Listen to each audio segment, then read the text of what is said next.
Jaren tells me I should take you east to Kurast. I haven't been there for several years, but rumor has it things are pretty grim.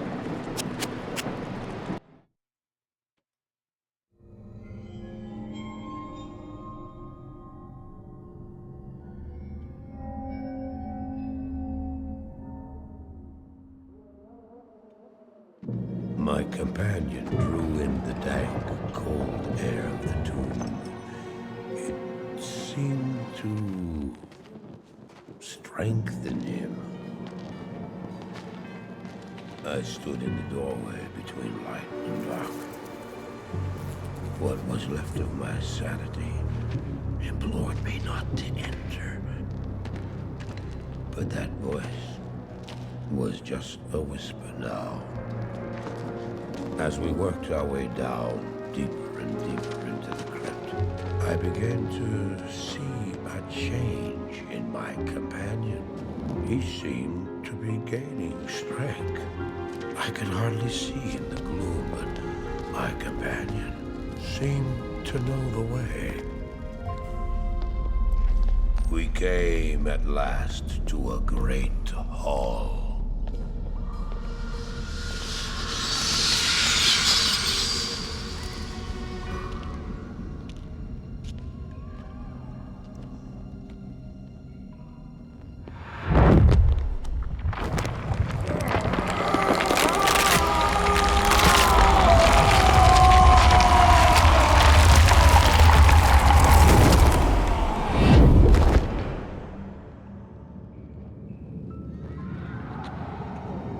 It was then I realized my companion hadn't been gaining strength.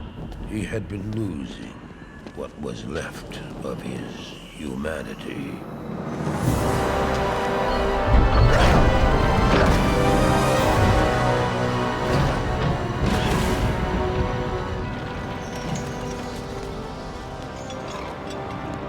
He moved with demonic speed, and then you appeared. Stop! The beast contained herein shall not be set free, not even by you.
Set in motion this day.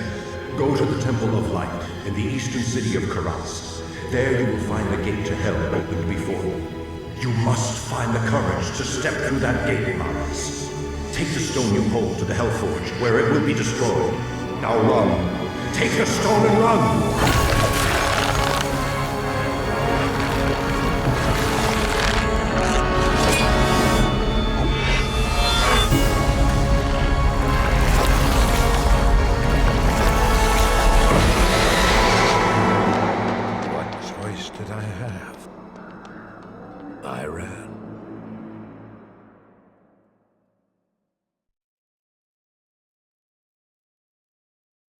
Greetings.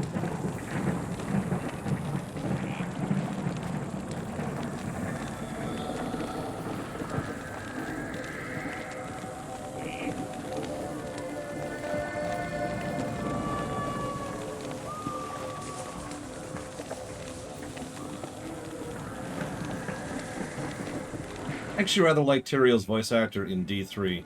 I don't actually know if it's the same one or not, Good day. but he does a good job of it. Welcome to Kurast, traveler. Few come willingly to this ancient city anymore. I hope you brought your wits with you, for sanity is in short supply here. My name is Ratley. I am a sorcerer skilled in metalwork. It'd be a pleasure to help you. I don't have many customers these days. As you can see, the populace has been brutally decimated by the forces of Mephisto. The canals run red with blood, and demons roam the land. The wretched jungle hell has already reclaimed much of Kurast. The only safety you'll find is here at the dockside, where a magical warding holds the jungle evils at bay. But I don't know how long it will last. To make matters worse, the children of Zakharum are in league with the forces of Mephisto. The Zakharum have concentrated their power in the temple city of Travancore, located within Kurast deep in the jungle wilderness.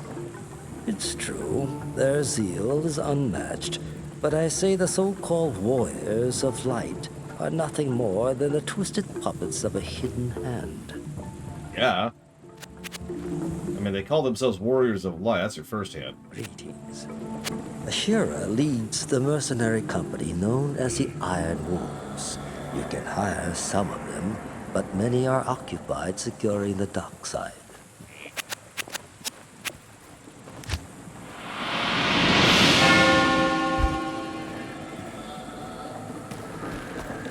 So, how many of you in chat, like real quick, off the top of your head, do you think a game like D2 would score better gameplay-wise or story-wise? Just a random question.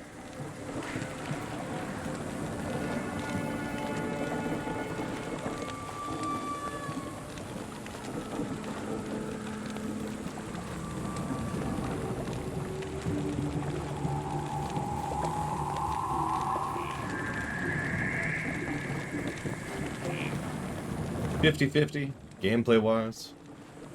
So let me update the HUD. Now this is only at the moment, and we're starting to get to the point where the game is starting to fall apart a little bit in terms of design. Excuse me. At the moment,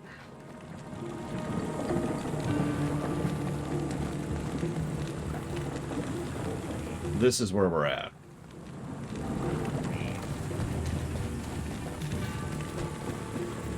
So, let's get this out of the way. The Kurast docks looks awesome. Really, really awesome. Even in the original, it looked good. Look at this. Honestly, in terms of pure story, you know, purely from an atmosphere and locale perspective, the Kurast docks is my favorite town in this game. I love it.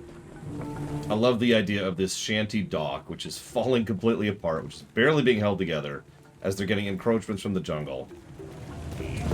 I love the culture. I love the implication that this is actually, hey, it's Natalia. So there's Kitsune Baba. I love the implication that it's actually part of the city. I actually talk about that in the lore run. This place is actually part of the city. It's a story beat that isn't well emphasized in the game. Because what happened is the city, which is huge, as cities tend to be, was completely overtaken by the jungle. You know, by the evil and the curse. Because remember, Mephisto has been in charge of Kurast for a long time at this point. The docks is where all the sane people have slowly retreated to. And bit by bit. And that's why it looks so dilapidated. Even though this used to be the dockyard of a major city of the largest nation on the planet. The problem, I think, and I'm actually curious if the remaster is going to fix this at all, the problem is it doesn't emphasize that properly, because most of what we see in between here and the actual city center is just jungle. But what we should be seeing is overgrown buildings and, you know, places that have fallen into ruin, and, you know, like walkways, you know, like this kind of stone walkways, which are just completely overrun with foliage, that kind of thing, right? Like, we should actually see the city there. So that's why I don't blame anybody for not picking up on that, because the visual storytelling actually fails at the point it's trying to get across. Anyways, so this is Natalia. She is the assassin. She's voiced by Kitsune Baba. If I might talk about the Diablo rewrite very briefly, one of my goals walking into the Diablo rewrite was to make all of the main characters, all of the PCs, all the classes, into characters for the sake of the story. And so, that meant I had to give names to some of them. But, you know, we've got Jazrith, Morena, and Aiden. That's from D1. And then we've got, Cassia, Jeffrey, Hakan, Isendra, Natalia, Zool, give me a second, Banrock, and I think that's actually everyone? Yeah, from D2. But rather than just have everyone, like the original idea that was sold, the original pitch, was that the whole party shows up at the beginning of Act 1 of D2, and it's like, hey, we're here! And that just didn't feel good from a storytelling perspective. So while it wouldn't work as well from a game perspective for the sake of the video, they gather party members as they go, as they progress throughout the act. So this is when they meet Natalia, and she joins the party. Greetings, hero. I've heard of your exploits, and I'm quite impressed. Very few mortals are capable of dealing with the three and their minions as you have. My name is Natalia. I am a hunter of evil, part of an ancient order sworn to hunt down corrupted sorcerers. Vijektar. I would gladly join your quest to stop the three, but I must wait here for further news. I can't predict what will happen, but the danger is greater than we can know. Until I receive my orders, I'll assist you with the information I have. There actually are a lot of ancient orders. We've got the Children of Bulkathos, we've got the Priests of Rathma, we've got the Zakarum, which is actually like 3 separate orders that all call themselves Zakarum. We've got the Vijektar, we've got the Zanesu. I feel like I'm missing a few there. In the Diablo rewrite, I actually folded several of them into each other. So, for example, the Druid and the Barbarian both became Children of Bulkathos. Just to name one example. The Haradrim, yeah, I gotta have the Haradrim.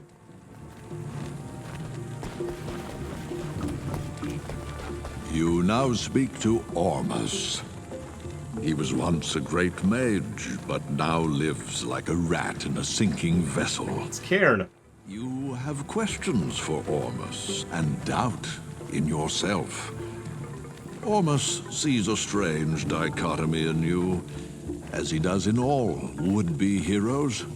Speak to him, and he may grant you wisdom in turn, or turn from him and seek wisdom in thyself. Ormus is very third-person-y. How does one destroy destruction? How does one force terror to flee in fear? You have great tasks ahead of you, Ormus thinks.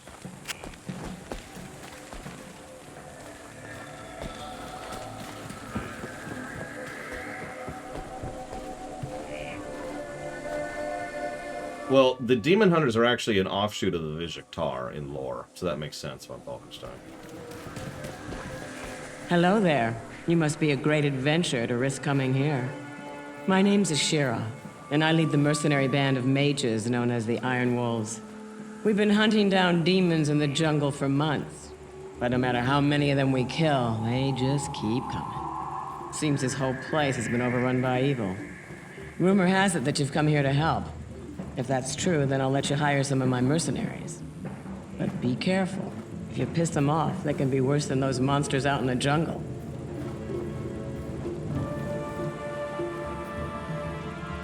So, I don't want to point this out too much, but she's a lady in a bikini in both versions.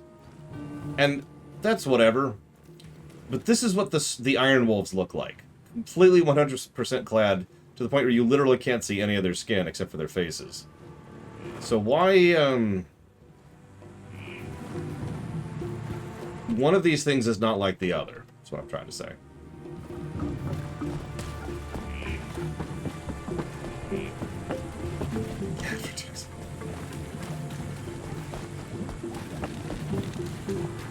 Damn it! I wish you people would just leave me alone.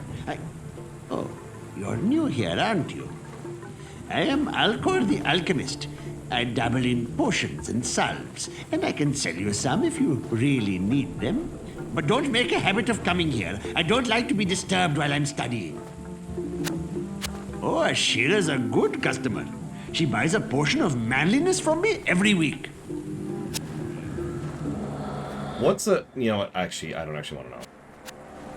You're not worth a damn? Ooh, actually, you do. Several things. Unfortunately, that is not Chen's voice actor. I can't remember his name. But the guy who plays Chen is actually a really great voice actor, and Blizzard lucked out into getting him for several of their projects.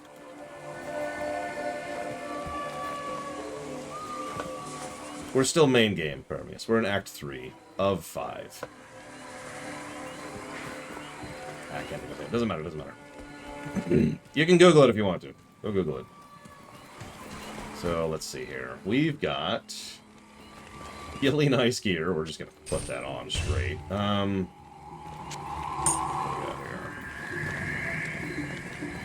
do we got here? Yeah, sure.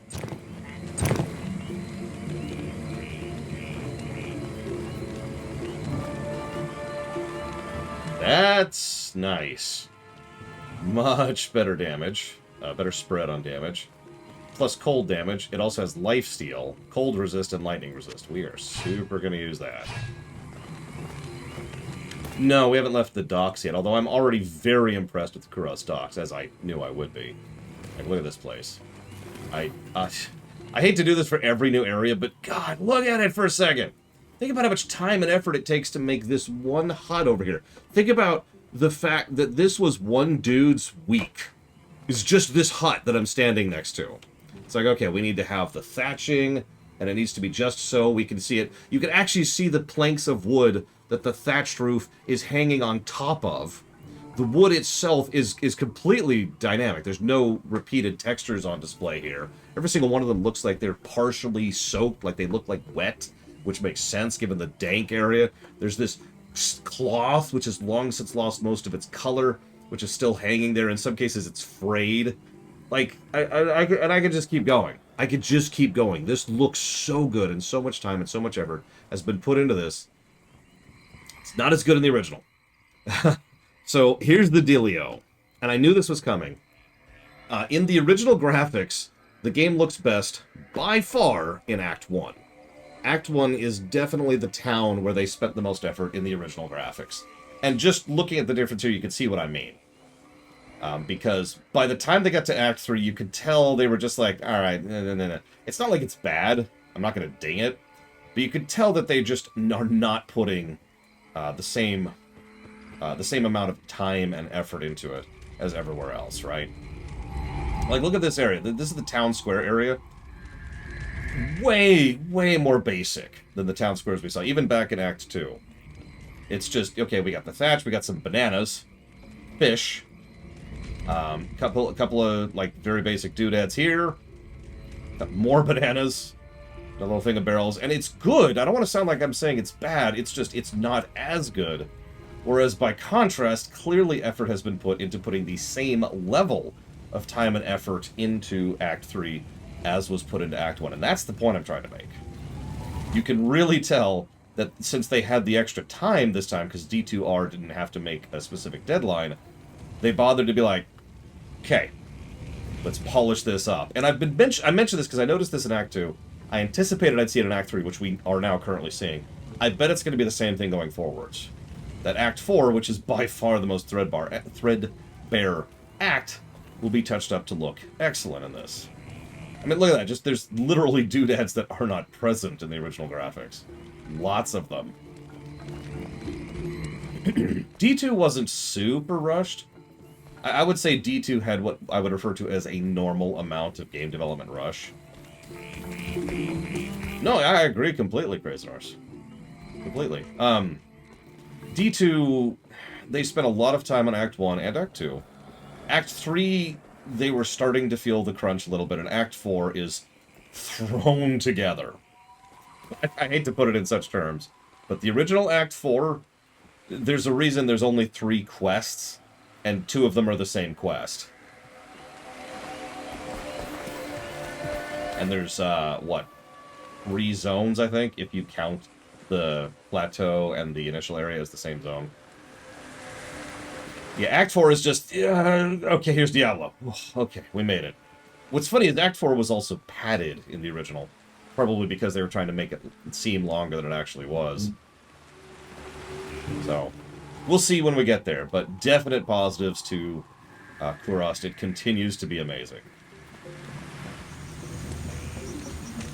Not sure about the original. I think we might give like a single visuals to the original and just kind of leave it at that.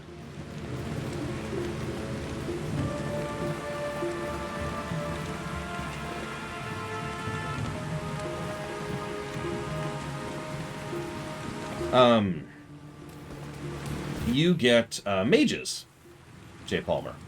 They're actually somewhat useful. They're arguably the second best of the various mercenary types, but that gets into heavily debatable because everyone agrees the Act 2 mercenaries, the one I got, is the best. Everyone agrees on that. But the Act 3 and the Act 5 mercenaries are both very useful in their own right, depending on what you're going for. The Act 1 mercenaries suck. I've not set foot in glorious Kurast for many years, but I never would have imagined it could be so corrupted.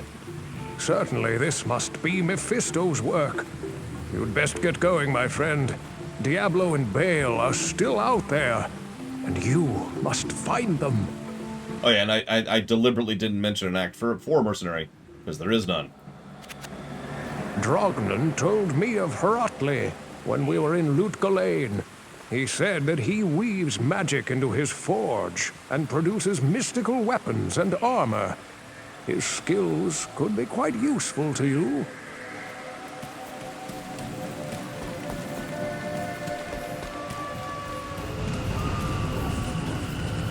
Hey, it's the Dark Wanderer. 5 feet in front of me. This is actually arguably a plot hole.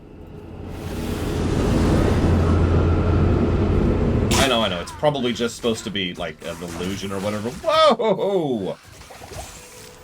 But the only way that makes any sense is if that's an illusion. He really should be, like, already passing through the portal up ahead.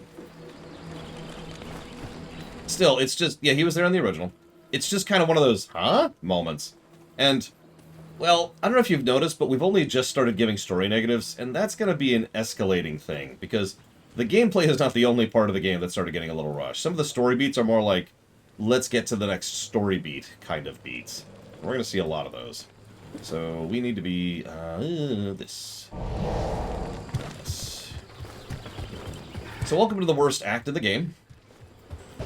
Okay, real talk. Real talk. Okay, no joking, no exaggeration, no memes, no cultural consensus, no popular opinion here. How many of you get to Act 3 and just moan?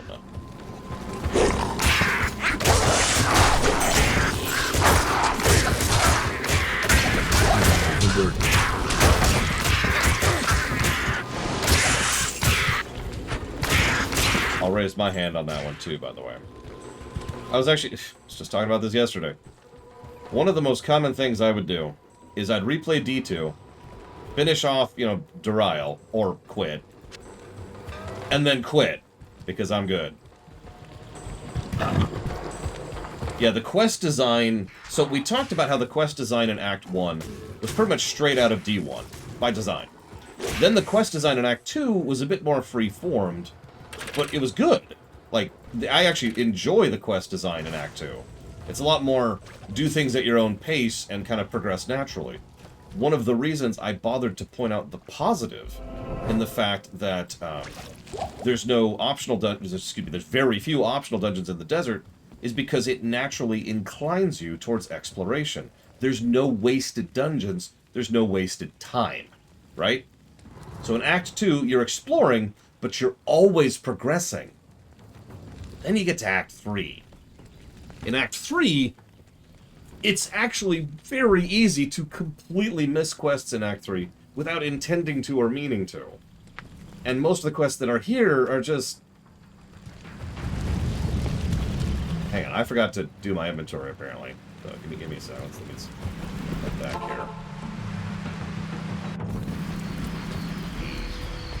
Also, while we're on the subject, so from a purely gameplay perspective, the Kurast docks is probably the worst gameplay hub in the game. So here's where you pop in, and just to spoiler, your teleports also pop in here.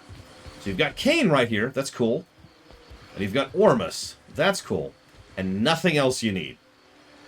Everything else is a trip, and I can't tell you how many times my trip involves what I'm doing right now. Up here, over here, up, over, Good day. talk to, trade, buy, gamble, sell, whatever. Over here, because this is where I resurrect my hireling, who has just died, resurrect, and then go all the way back to here in order to actually progress. And if you want something repaired, well, now I gotta go over here. The repair vendor is way the ass over here at his forge, which, granted, looks amazing. That's really impressive. God, look at that. Look at that. Oh my god. Yeah, Ormus is the magic vendor. He's the Akara. So it could be worse. I have seen worse. But this is our first hub I'm actually going to give a negative for. Oh yeah, speaking of which.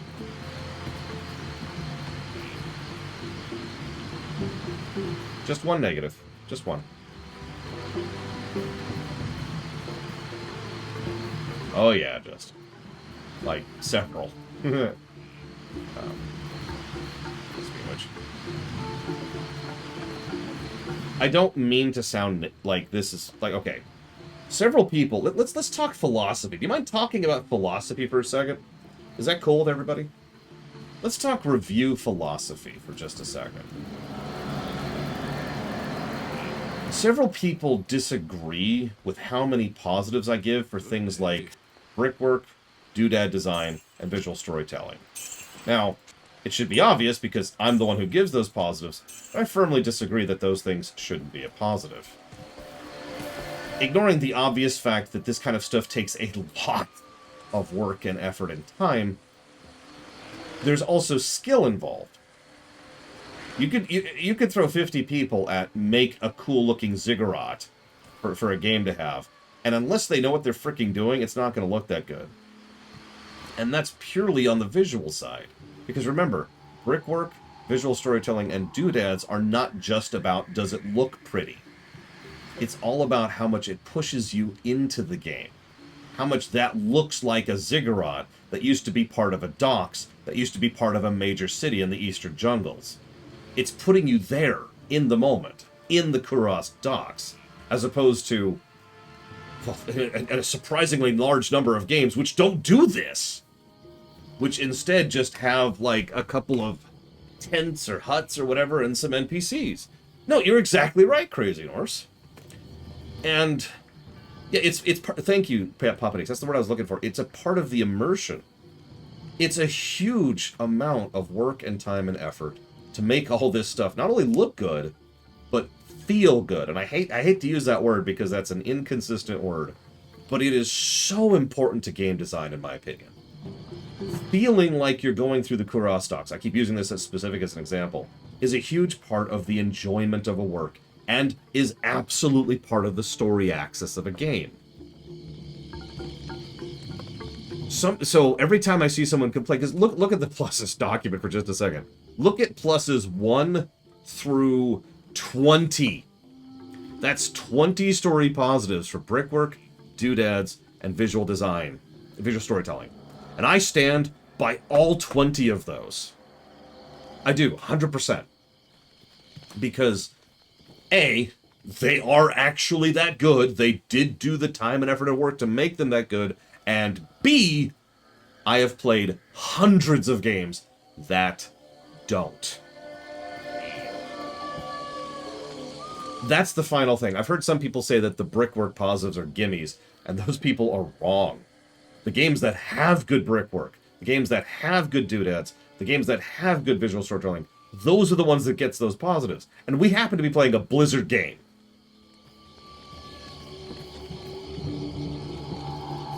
It is what it is.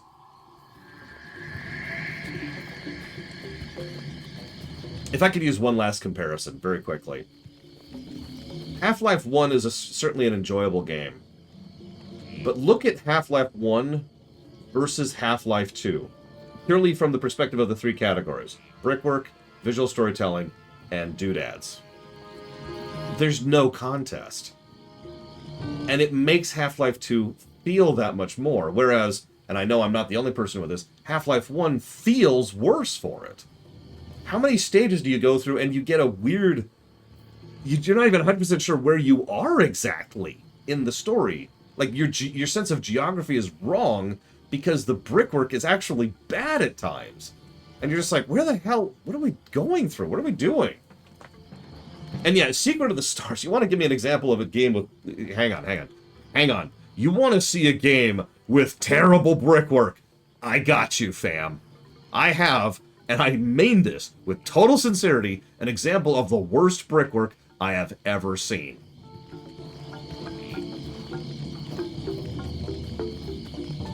You just gotta give me a second, because for some reason it's being weird.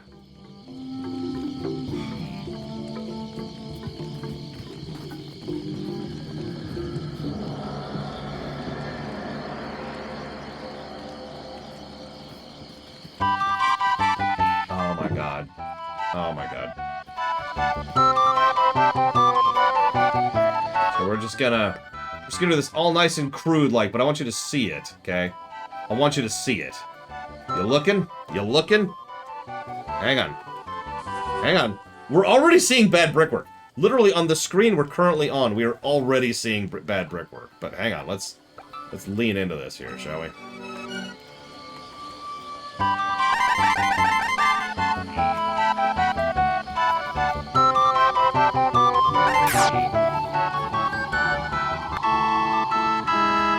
So, point number one, J. Palmer. Just everything about the screen you're on. Go ahead. Soak it up. It's cool. But hang on. I can't leave until I talk to my mother. What is this, Chrono Trigger?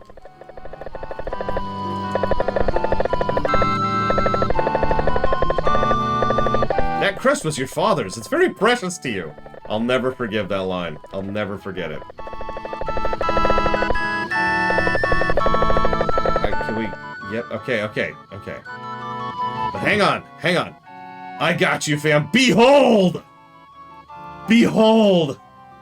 The worst brickwork that I personally have ever seen in video gaming. There has been less brickwork. I've seen games that actively don't have brickwork. But this is bad. How bad is this? No, you get to suffer. Look at it. Look at it. Look at that grass for a second. You know, pause this for just so you can stop hearing the noise. Look at that grass. Look at the frickin' goddamn words. What's the thing called? Pathway. Look at the pathway we're on. Which is actually just the exact same tile as the grass, but tilted 90 degrees and palette shifted. Look at it! This... oh, God. It's killing me. It's killing me. This is the Kurast docks. Okay, I know this sounds like a joke, but I want you to legitimately think for a moment if Diablo 2 was the exact same game, exact same gameplay, but it looked like this. Just picture it for a second. You walk up to a dude, talk to him, you know, you get the talk to the event. Ormus is over there wandering around. You do the here. I'll pretend for you. We're walking around. And it's like, hey, Ormus. Alcor is able to explain things much more clearly than Ormus. And that's what you hear coming from this game. I want you to picture that. Because that is the power of brickwork. That makes my point more than anything else I could do. It would so fundamentally destroy Diablo 2 if it looked like this. And that's why I wanted to talk, that's why I say I want to talk about philosophy for a second. You want to talk about the mentality that goes into reviewing a video game. Because I want you to understand the power and significance of brickwork. And visual storytelling. And dude, it's all kind of the same umbrella. You get it, though. You get it.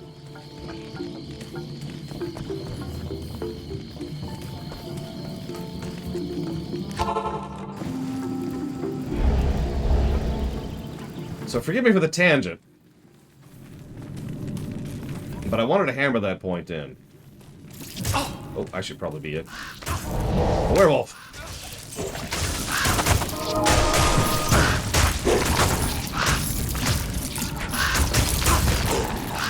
So, anyways, a bit of arachnophobia warning. They look much less bad here. Much less bad. One of these is mandatory. So we do have to do one of these. I don't remember which.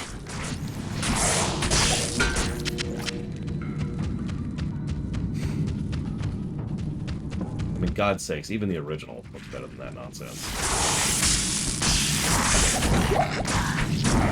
It's okay, Crazy Norse. They will forever blame you. They will know this as the great Secret of the Stars revitalization by Crazy Norse.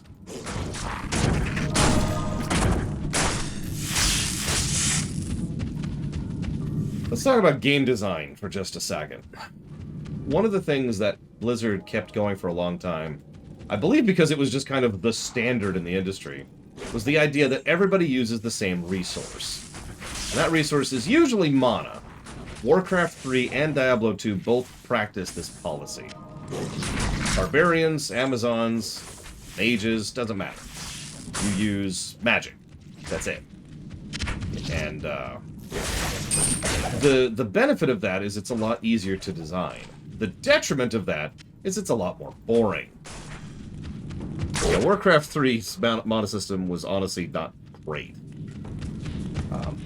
I don't remember when exactly they stopped doing that, but Blizzard stopped doing that in WoW, and they have since developed that to pretty much all their IPs. So D3, for example, does not use, everyone uses mana system. They switched over to, hey! Well, in WoW Vanilla, there was still some different systems because they still had Rage for warriors and they still had energy for rogues, but that was it. It was kind of like dipping their toes into the multiple resource system. I shouldn't call it even a single system because it's more like systems, but you get my point, you get my point. We've actually talked about this a lot because this WoW kind of became industry standard when it comes to that sort of thing. I've used my own terminology on it. I don't know what it's actually called professionally. But, you know, you have slow regenerating resource, fast regenerating resource, builder, spender, and combo systems, I think, are the main systems involved. And there's a couple of branching paths off of those. Good evening. Like, no, I have not, Jay Palmer, to both questions. The most obvious example of a builder spender I could think of is probably the Demon Hunter over in D3, which we'll talk about when we get there. But in this game, it's all mana. And the only reason I bring that up is we're finally running into the point where using abilities is actually starting to get difficult as a druid because I haven't been raising my mana all that much, my energy. And I'm probably going to continue not doing so. And we'll see where that goes. So what do we get here? Wow, so much less defense, but chance to cast Frost Nova. Those resistances are probably worth the loss of defense. We'll go ahead and go for that.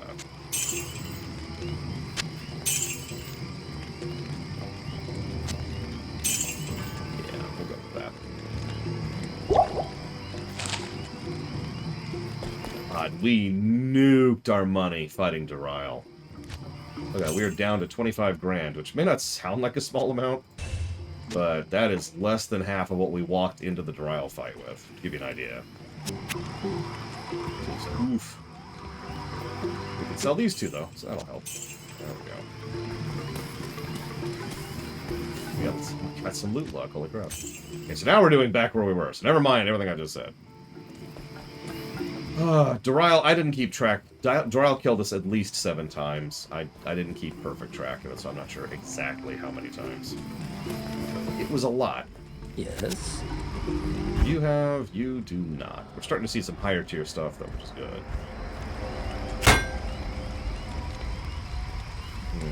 So strength 63 and strength 75 looks like our goals right now. We're just going to start pushing strength, I think, until we hit the 80s, I think is what we're going to want for that.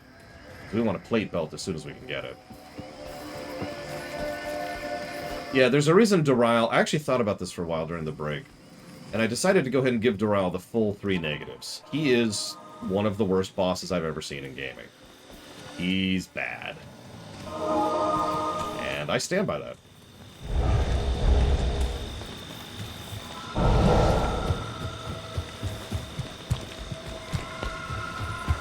I don't know what else to add to that. We kind of showed it off pretty thoroughly. Yeah, if Dorile didn't... If Dorile reset his health, or to be slightly more accurate, if the game allowed for enemies to heal over time, then Dorile would be much, much, much worse. Oh, we're about to get the Jade figurine.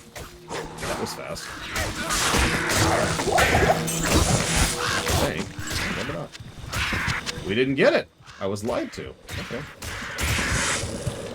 In that case, anybody want to get a guess in on when we get our first figurine? Oh, I don't know why I said it that way. When we get the Jade figurine? Yeah, I love this. I literally just boosted my gear a few minutes ago. Already using it. Still getting wrecked.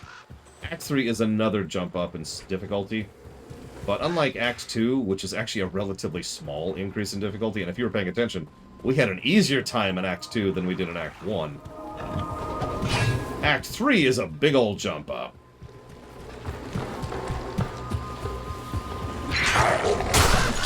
There's also one other... While I'm complaining about Act 3, let's start talking, gameplay design. Several of the reasons why Act 3 is bad. So, reason number 1.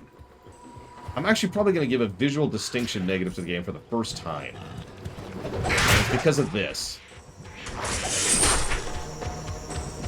Let's look at it. Act 3 begins the point in time in which I start paying more attention to the minimap and less attention to what's in front of me. Because it's starting to get to the point where actually paying attention to what's in front of me is getting difficult. And that's just from a basic, like, color usage, palette distinction. It's dark, it's muddy. You'll notice that the ground is supposed to be this kind of mucky mud thing. So that sucks. And the only terrain we have is these dark green trees. And it's always raining. Now, it looks a lot better in the remake. So, definite props. I have no problems navigating here. You notice we've actually got some greenery on the ground. The trees actually have some color to them. There's some lighting sources. Way better. Vastly improved. But, if we can give positives for this, we can give negatives for this. This is something we decided all the way back in Act 1. So, we're actually going to give a negative for the original visuals on Act 3. But hang on, I ain't done yet.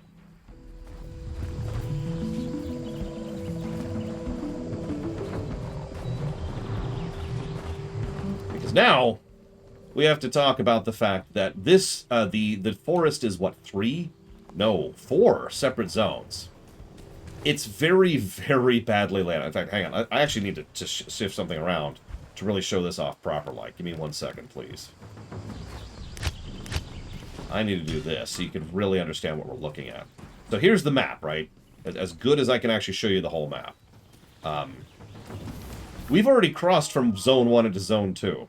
Without memorizing it, like without having paid attention to it. Where did we do that?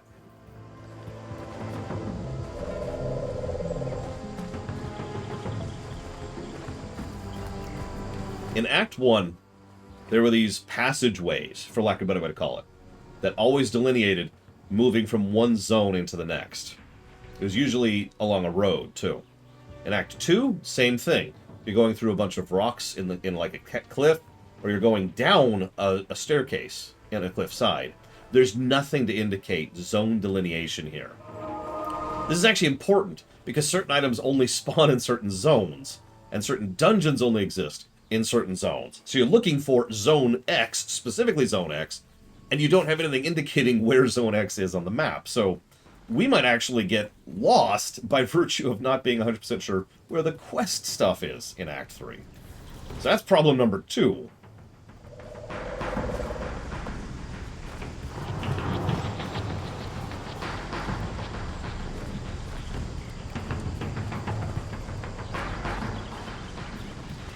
Then... Oh, absolutely, Chemic. No question. No question. Because then we have to keep going. Then we talk about enemy types. Now, there's a reason everybody hates the enemy types of Act 3. It's because they're irritating. They are arguably not the worst. In fact, there's almost every enemy type in Act 5 is harder than the enemies in Act 3. But the enemies in Act 3A are a huge jump up in difficulty from the previous act, and B, way more irritating.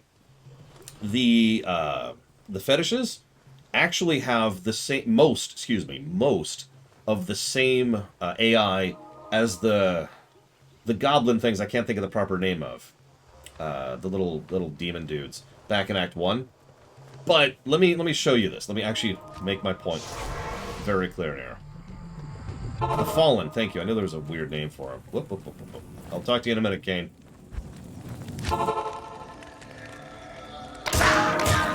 So yeah, let's fight some Fallen.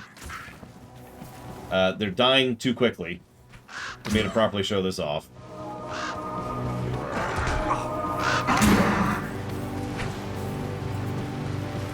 Yeah, like I said, there's arguably much worse enemies than the pygmies, but the pygmies are irritating. Okay, here we go. So I'm going to kill one of these. Okay, I'm going to kill all of them. But you see how fast they're moving? That's at a full gait right there. And I know that sounds like such a minor thing to point out, but pay attention to their movement speed because it's actually important. Now we're going to go all the way back to Act 3. Back where we just were.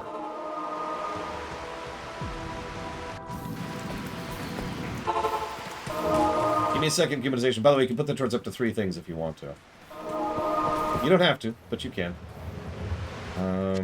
Let's just toss that. Honestly. Oh, shoot. Okay, whatever. We'll be back. We'll be back. Can't carry anymore. So I need to show this off. Now, I want you to pay attention to their movement speed. Look at them. I'm gonna hit one of them. Oh, Jesus. Okay, they're gonna hit me. But they are so much faster and are smaller. And in this game, you have to click their box, them, which is defined by their actual physical size. So they're harder to click, they move faster, and there's usually more of them. So even just by those basic, relatively small changes, they are much more irritating to fight. Then there's the sound effects. Then there's the fact that they tend to be dicks. So there's 2 big dickitudes they tend to do. We'll see both of them, whether I want to show it off. Number 1 is some of them are banelings. They explode on death. They do a lot of damage when they explode on death. Good luck fighting those as a melee. By the way, we're playing as a melee. Point number 2, the flame ones. The people who use the spell Inferno. Now, for those of you not aware, there's a spell the sorceress gets access to. It's called Inferno. It is very useful, but it's also very limited. It's a very, very short range flame jet, right?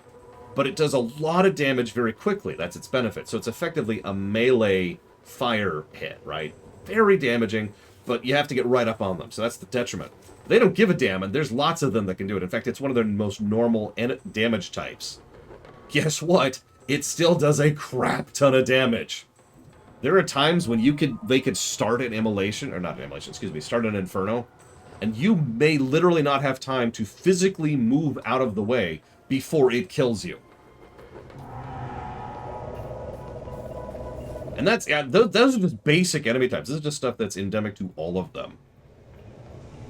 You know, the no avoidances. So that's going towards the Kingdom Hearts block and nothing else, if you insist. But thank you very much, Humanization. I do hope you're doing alright. I suppose I always hope that. But I always mean it. Thank you. Yeah, it's legitimately pet classes tend to perform better here, simply because your allies have absolutely no problem hunting down them, because the pet AI is actually pretty good. In fact, I should write that down. Pet AI is a good thing. Good to see you. A balanced spell for players that's not a balanced spell to enemies. I just told you one. Inferno! Did I mention that anytime you kill one of the Inferno casters, you only kill the one on top, the one casting Inferno. Then the bottom one pops out and can do whatever the hell they want to. I guess I do have to talk to you. Fine. Never forget that your ultimate purpose here in Kurast is to destroy Mephisto. The ancient Horodrim imprisoned the Lord of Hatred inside the Guardian Tower that is located within the temple city of Travancore. Know this, friend. The only way to gain entry to Mephisto's prison is to destroy the artifact known as the Compelling Orb. Mephisto used this device to control the Zakarum priests and their followers.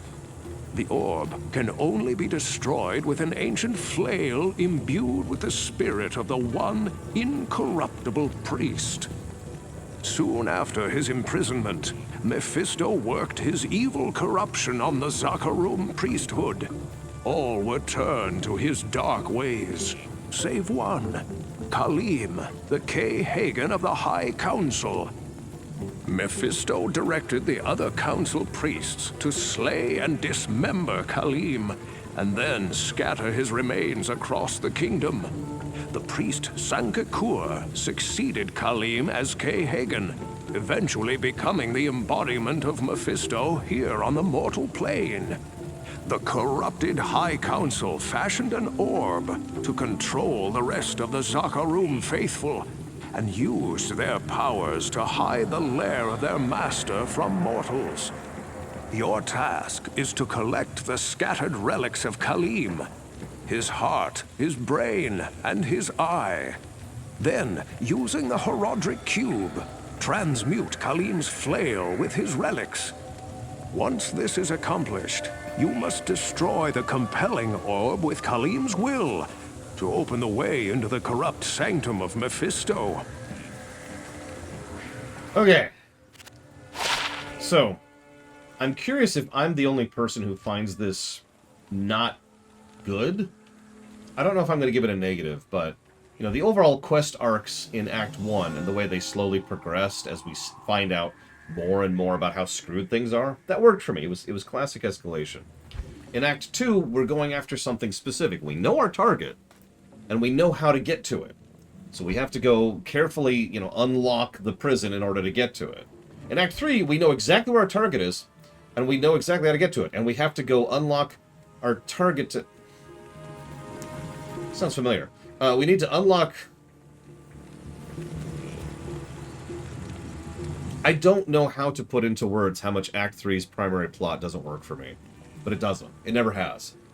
Maybe it's just because of some of the other negatives of Act 3 kind of bleeding into it. But it's just, you go get a MacGuffin, and then a second, and then a third, and then a fourth. You combine them, and you have the key. And that's kind of it. And worst of all, at least there was like this giant valley with multiple recurrent tombs, and only one way to figure out which one was the right one. And once you got in there, you had to break your way into a sealed area. Here, it's, once, I'm just going to spoil this, once you get it, you, like, break an orb, and then a staircase opens up right next to you.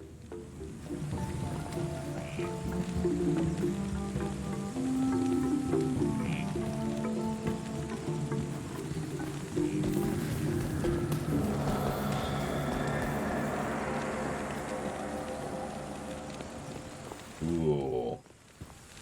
Now, there's a good weapon for a henchman. Ethereal. Remember I told you, ethereal weapons have a higher item budget. You notice that thing's damage is nice. 26 to 34? I'll put that to good use. Yeah, you will. Yes? We're also finally starting to run to the point where having all of these... Whoops. Having all of this, these charms on me is finally starting to get in the way of looting. Yeah, by the way, for those of you who didn't catch that, henchmen don't care about durability. So... Yeah, if we could get ethereal with sockets, we could, yo. So I'm gonna... Some of these are kind of falling out of date. So I'm gonna actually toss that one. And that one. That one's just way out of date. And that one. Yep. And I'll leave that one for right now. I'd like to replace it, though.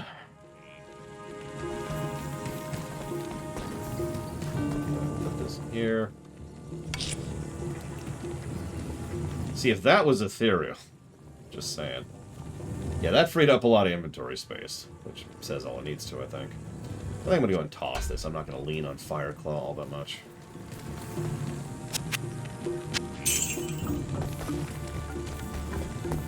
Damn right. I don't know. What's your reasoning, Chemic? Hit me. Hit me.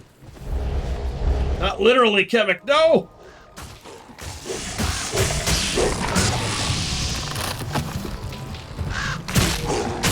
Oh, great. That's exactly what I wanted in my life.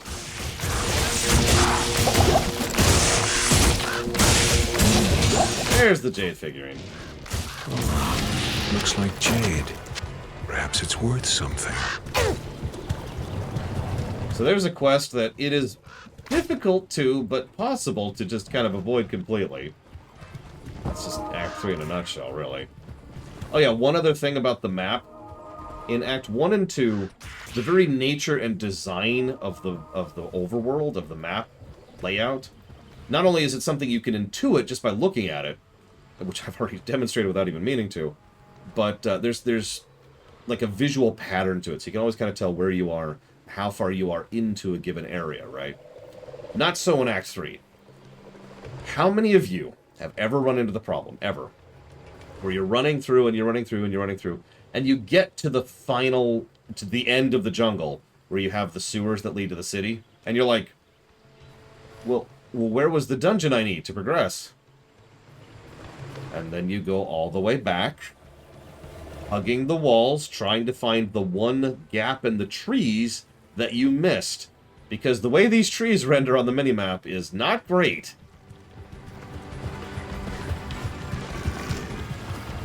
I don't know if there's ethereal uniques.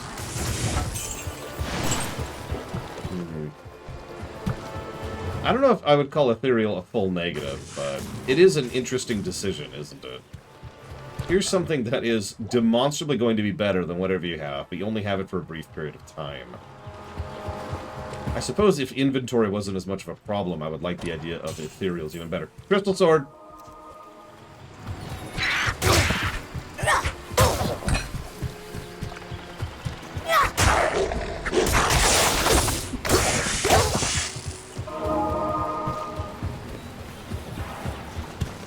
I'm surprised at how few we've seen so far, to be completely honest with you.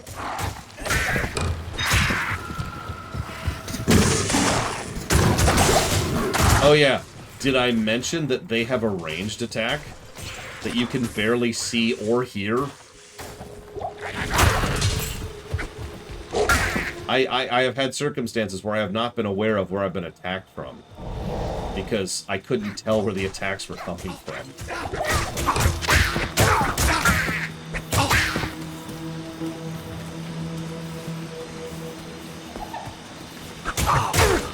Whoops. Oh shoot, oh shoot, oh shoot.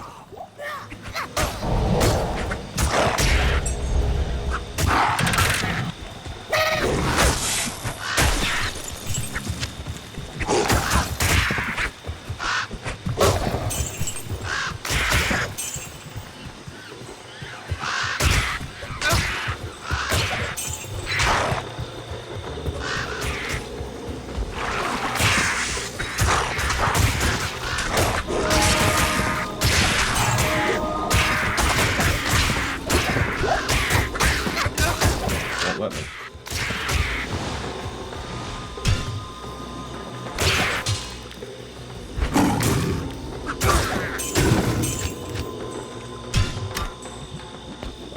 I pulled that up so I could show off the minimap. It was starting to get in the way. I love that we could just shove it up there, though. I really do.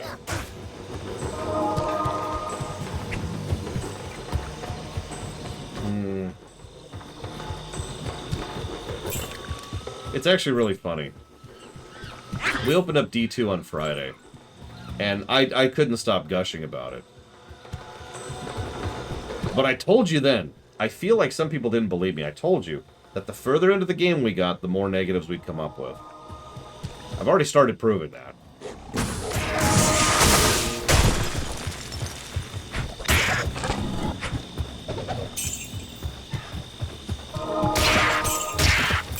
By the way, there's also other irritants in Act 3. I'm just keeping my mouth shut until we start to want to run into them. I suppose we could go get that. I was hoping to find something else before we do that.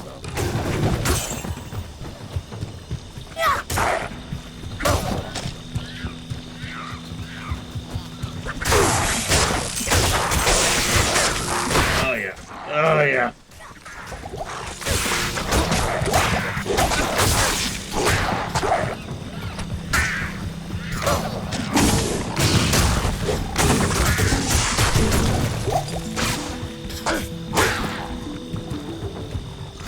But they're saying that gameplay addictiveness is not something we review, Raskor. And by shame, I mean thank God, because then I'd have to give Diablo Immortal 70 positives for being extremely addictive.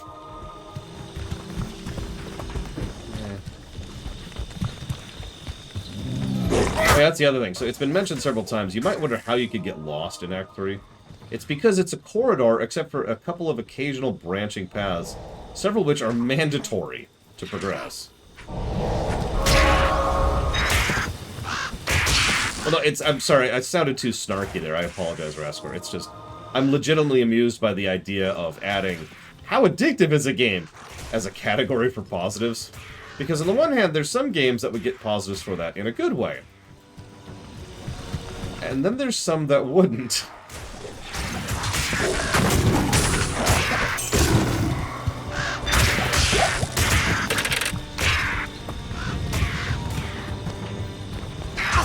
Certainly having weird jungle luck. Not particularly bad, just weird. Oh my god, Maz. I'm sorry, I don't want to sound negative to anybody who loves D2. Can we not lean into, you know, that as the standard? If you want to play D2 again, go play Path of Exile. Okay, this is what I was looking for, though, so boop. Okay. Oof! Where are we at on skills? Okay, we finally got Fire Claw.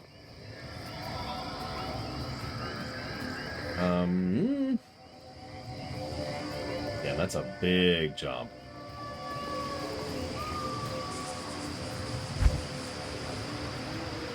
I myself have already gotten some interesting comments in the YouTube comments and on the stream comments about my opinions of D1 and D2. I'm going to actually open the D3 announcement video with, if you expect me to bash this game, like if that's what you're looking for, is for someone to review D3 and call it terrible and say how it destroyed the franchise, I strongly recommend watching someone else. Okay, so we're gonna go ahead and boost rabies. I think that's a really good one. That's on F4 as it should be. That's a good question, Chris. Nobody's ever suggested it, and I hope nobody ever does because I have no interest in Path of Exile. In fact, I would go so far as to say I have negative interest in Path of Exile. Back in Lutgolane, Mephisto told me he had a fondness for jade figurines.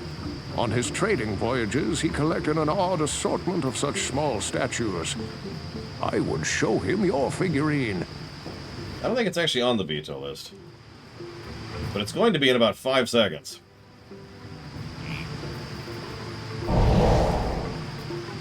There's Path of Radiance.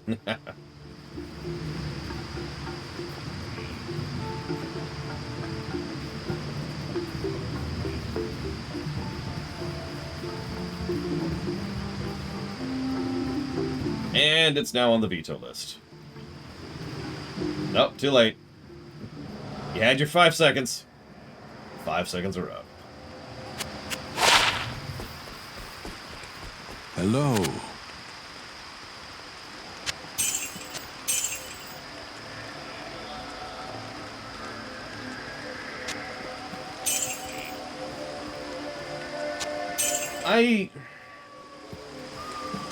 I don't want to sound hyperbolic, because I tend to push against hyperbole in my reviews. So all I will say about D3, and again, no hyperbole, is that I honestly think it's one of the best video games ever made. Now, it took a while to get there. It took several patches, several, fixes, and at least 3 major systemic overhauls of the game to get there. But D3, the D3 we'll be playing this week when we get there, I legitimately think is one of the best games ever made. It'll be interesting to cover. Especially since the story isn't as good. The story's there. Yet D3 is going to be in the running for one of the highest gameplay scores we ever give. There are only, like, 2 other games that contest that, hypothetically, of course, and those are StarCraft 2 and Grand Theft Auto 5. Do I prefer D2's story? No, but the problem is D2's story and D3's story is kind of an apples and bananas thing, right? They're both fruit, but they're very different, really. D3 leans a lot more into spectacle, and I think that's at least part of why some people don't like the story of D3. This is just hypothetical here. And D3's story is also a lot more trying to lean into personal stuff. There's more characters, characterization, and even character arcs in D3. You might be thinking, what's a character arc in D3? All of your companions. Every single one of your companions in D3 has a character and a character arc. And it's actually really well done, in my opinion. That's also true for the freaking Gem Master. His little private side story is honestly one of my favorite stories in D3. So a lot more focus on character, and a lot more focus on the moments. The downside is the atmosphere is nowhere. Like, everyone talks up the atmosphere of D1 and D2 in terms of story. There is no atmosphere in D3. It's non-existent. It's much more action-y, which is probably why a lot of people don't like it so much. It also has what I can... the nicest thing I could say about the plot of D3 is that it's nonsensical. It's not great. It's not great. The only time D3 ever had a good plot is in Act 5. And that makes sense, because Reaper of Souls was good across the board. That's another thing. I think D3 would be a lot worse without Reaper of Souls. Reaper of Souls took the gameplay and the story axis and shoved both of them way up. We got better boss designs, better class balancing, better item utilization, better itemization in general, better endgame across the board. Whole new mechanics, whole new approach to thing, wonderful storytelling, excellent atmosphere, great voice acting, actually a good plot, proper usage of the previous Diablo games in a way that continued the lore, rather than just winking at the audience, plot points that actually made a freaking degree of sense to them, and a final villain who was actually surprisingly engaging. Like, Reaper of Souls was legit. So, I find myself thinking that at least a few people who poked into Diablo 3 did so before Reaper of Souls existed. And I don't blame them for being pushed away by that. Well, I gave you my word and brought you here as promised. We already talked about this. Praise you. That jade figurine will complete the set I was collecting. Here, I've had this statuette of a golden bird for years, but I consider it a fair exchange. Cool. Well, now I have a golden bird. Now what?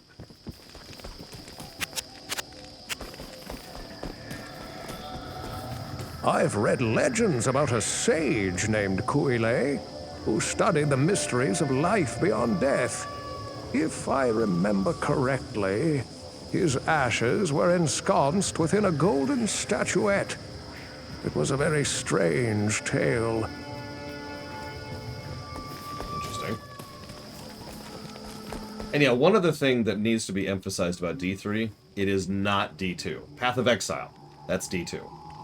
D3, whether it's a good thing or a bad thing, is not relevant, was a vast attempt to completely overhaul and change the format. Structurally, mechanically, storytelling-wise, atmospherically speaking, in terms of the literal engine they used, in terms of the viscerality involved. it is a completely different genre. I mean, it's still an ARPG, but a lot of things sit under the umbrella of the ARPG genre, you know what I mean? The golden bird of Guile? Thank you, my friend. Busy yourself while I experiment with the ashes within it. Then return and see what I've made for you. Okay. Hello! Yes, D3 is full CG, 3D models. No, it's fine, Mockingbirds. I'll just sit here and wait. We're going to make the entire class wait for you, Mockingbuns. If you happen to have finished your paper and can then submit it so the rest of the class can continue. Can't even do that with a straight face. Up!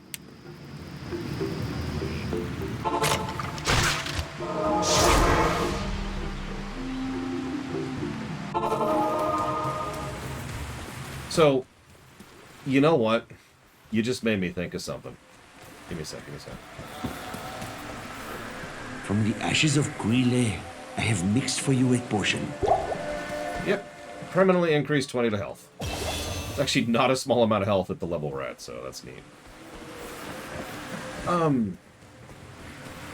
You know what D2 to D3 reminds me of? Like the argument and the opinions and the... Reminds me of Mass Effect 1 and Mass Effect 2.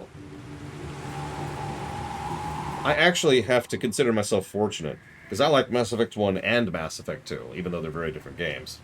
And same thing with D2 and D3. So, spiders. TOS to TNG, that's another good comparison, Justin. It's just a different animal. The good, bad, or in between.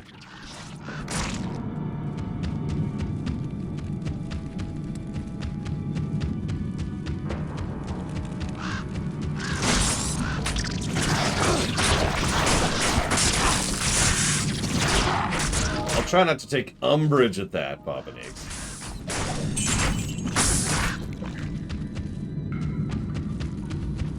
But no, I'm being kind of serious. One of the things that I have considered myself blessed by in my life is that I enjoy a huge variety of games.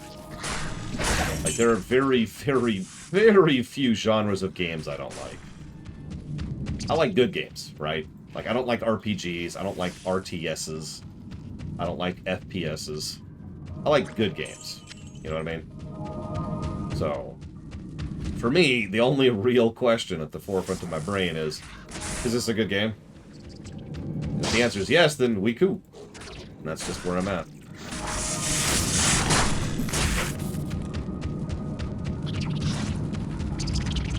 I have not played QWOP. Someone jokingly added it to the list briefly. And I was like, okay. And then they're like, no, I was joking. I was joking, please don't add that. And I was like, oh, okay. Thank God I don't have to play QWOP.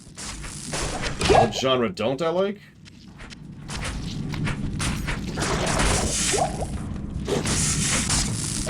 I know there's one.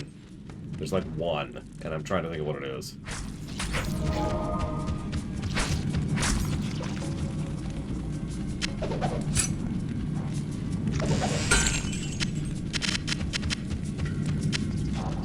Oh yeah, by the way, good luck finding all this crap in the jungle, because, you know, there are optional dungeons here. And not every dungeon has something you need. This is the exact opposite of what I was talking about in Act 2.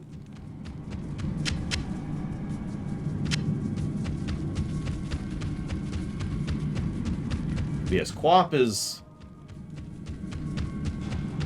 considered not a good game, and therefore usually falls under the purview of a meme game. I believe Dead Space 1 actually was added to the list. I think I did fold on that one. I mean, we already streamed Dead Space 2. Granted, that was hilarious. Like, I'm sorry, Dead Space 2 is not a horror game. That's a comedy. Okay, so now that you've done things properly, Miss Burns, I will now go ahead and properly say thank you very much. Always. Always and ever appreciate. And if you give me a moment, I will put that down towards the things you said, which I definitely wrote down. Where was it? Where was it? There it is. So, Patchwalker, Resident Evil Block, and Spiritfarer. Will Ruminations ever return to the channel? They did this morning. It's okay, I don't blame anyone for not noticing them. I know with total certainty and objective proof, as in I can tangibly prove, that YouTube buries my videos even for people who are actually subscribed to me. But yes, the streamination of the first episode of Justified went live this morning.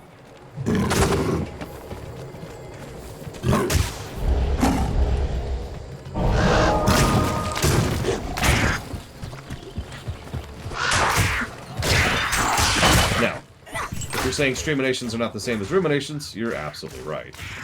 And if streaminations are not good enough for you, then that sucks, because streaminations have completely replaced the ruminations. Sorry. And I don't say that in kind of a sarcastically, sorry. No, I mean that. Ruminations are dead. They've been dead for 5 years. Everything you've been watching as far as ruminations is stuff that was recorded a very long time ago. And I essentially kept doing just because people asked me to, and for no other reason. Kind of trying to compromise kind of a situation. So we're already starting to run into the problem I mentioned earlier. There's a side path I missed somewhere. I don't know where. We're gonna go looking for it.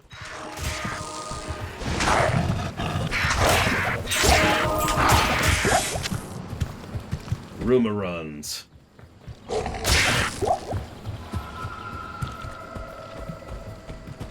But anyways, right now, the stuff that's going live on YouTube is for Justified. It's the name of a show if you're not familiar with it. It's a good show. I recommend it. And once that's done... By the way, I'm sorry you had a water leak, Neon Dragon. Once that's done, Arcane is the next show. And after Arcane, we're going to do a very short look for just 4 weeks on the Donkey Kong show. The Donkey Kong Country show, because the Donkey Kong Country show is, and I'm going to say this as absolutely nicely as I can, total garbage. Once we're past that, we will start covering several Star Wars shows. I'm not 100% sure of the order of those Star Wars shows, but it's going to be a thing. Yeah, some of my viewers joke about how you can kind of track when I've recorded a particular rumination based on the lighting and the camera and the status of my beard at that particular point in history.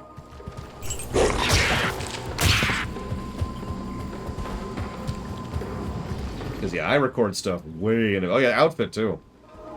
This is actually this is the same coat I used I've used for some time now. At least since the Oblivion line. Did I? I did. But, obviously, I used to use a jacket. In fact, I've had several jackets over the years before I started using the coat. Yeah, I'm told my voice has gotten better. Which is funny. I haven't aged. So, okay, real talk. Hey, we found the Great Marsh. Yay. So, real talk, the reason I don't look like I've aged is because I'm a vampire! No, it's because I've always looked, like, relatively young. And, okay, this is actually really embarrassing to admit, but you did ask, so I'll give you a real answer. My skin's really oily. Now, when I was growing up, that sucked, because that meant acne. But I don't actually have acne anymore. I just have oily skin. So I don't get wrinkles, and my skin doesn't get, you know, that leathery, dried out thing. It probably also helps that I exercise daily. I have always been a fairly physically fit person. Oh, I hate these things! So I just kind of keep myself active, and my skin doesn't age badly, so here I am.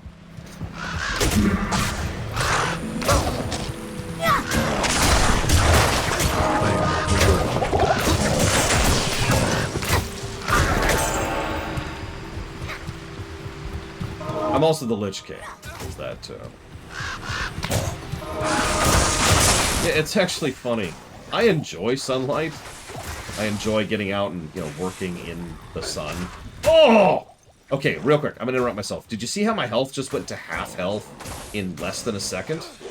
That was the Inferno guy. It's the first time one of the Inferno guys has gotten an Inferno off on me. That's what that looks like. That's why that does that. So the only reason I'm familiar with Anthony Fantano is because everyone says I look just like him. I don't agree, but I have received that comment for years.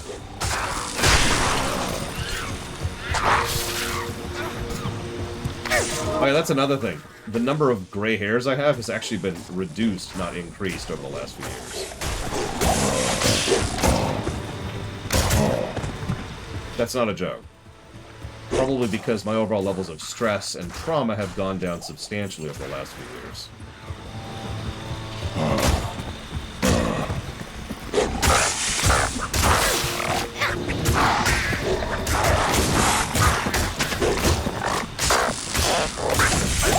That's a real thing too, by the way.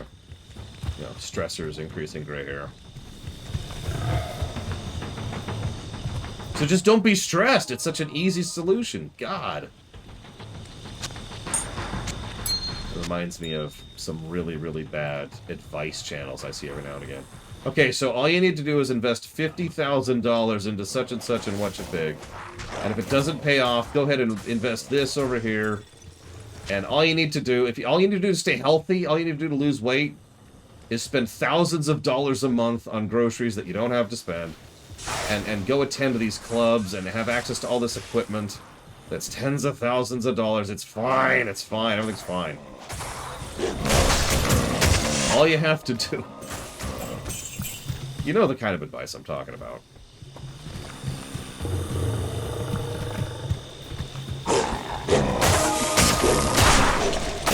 It reminds me of some of the advice I tend to get on my show.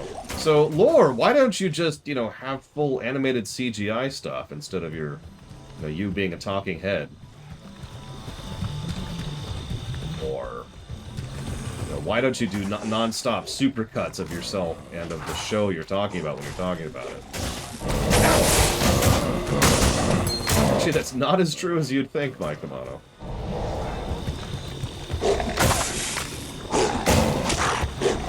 Oh, you want to see my VTuber, Mockingbirds? Hang on, hang on.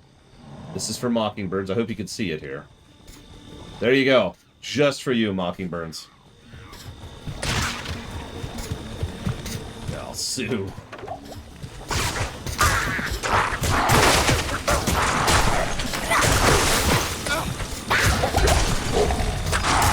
Oh yeah, there's another flamethrower guy. Flamethrower. Oh, Jesus, my health. I didn't need that. I didn't need that health anyways.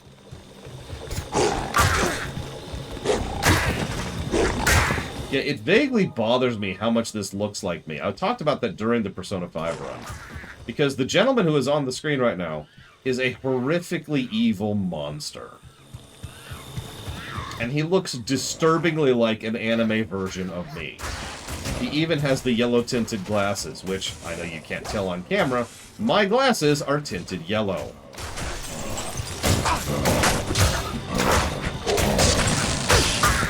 I am overburdened.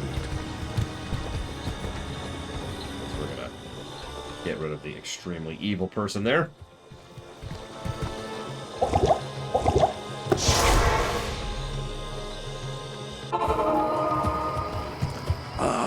Khalim's eye.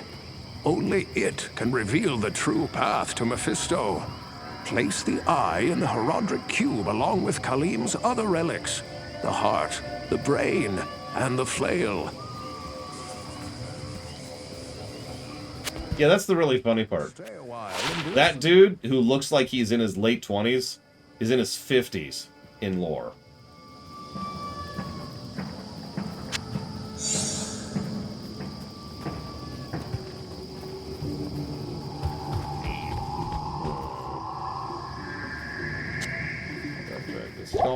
Drag this.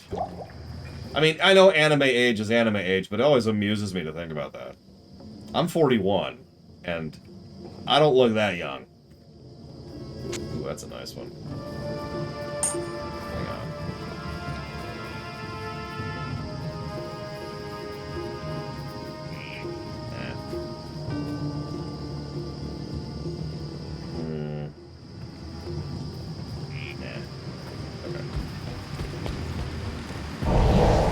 Good morning.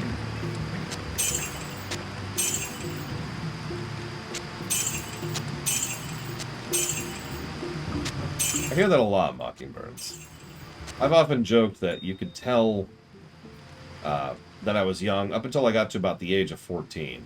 And then I just stopped aging. It's not completely true, but yeah, it's leaning that way.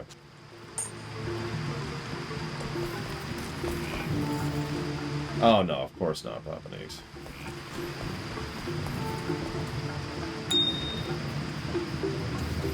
She's been really getting into Celeste lately, which I'm actually legitimately proud of her for. You might think, oh, you're a terrible uncle. First of all, screw you. No, I'm not. But second of all, As I told you before, I placed an enchantment upon the dark side in order to keep the demons at bay. But lately, the enchantment seems to be weakening. If memory serves me correctly, there's a holy Skatsimi blade that could revitalize the enchantment. The blade is called the Gidbin. Find it, and our sanctuary here will remain safe.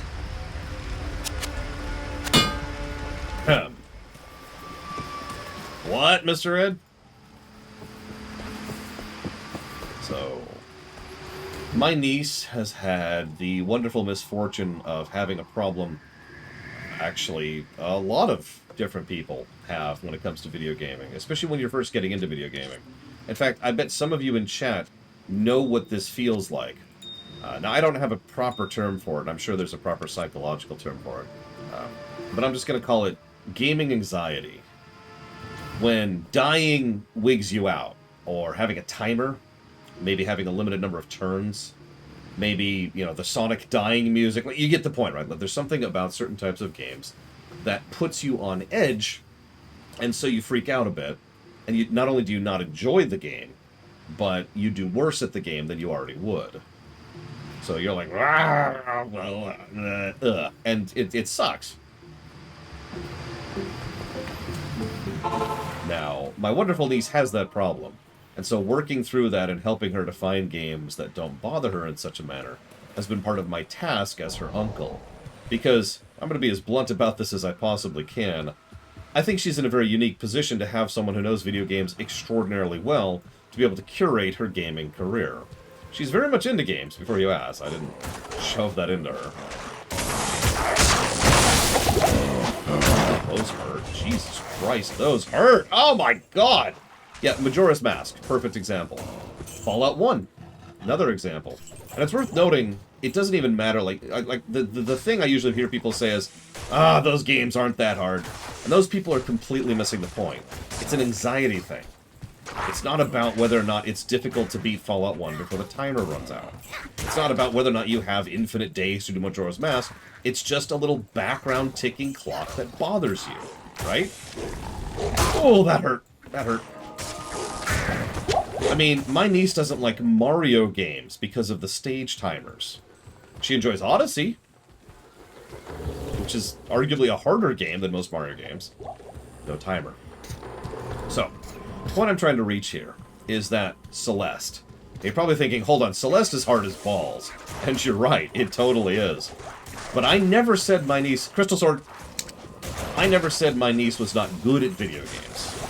Because remember, difficulty has nothing to do with what we're talking about. It is all about that anxiety problem. So in her case, Celeste has a mode called Assist Mode. One of them gets rid of the, it turns on invincibility, and the other one gives you, like, infinite something. I forget what the infinite, but the invincibility is the important part.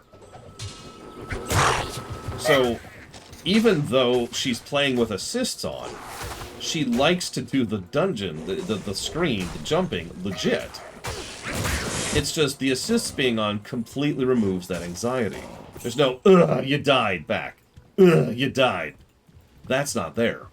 Instead, for her, with the fact that she's bouncing, she just gets a brief, amusing moment of bouncing on the pit. For those of you not familiar with it, the way Celeste assist mode is if you fall into a bottomless pit, you just bounce on it like it's a trampoline for a minute.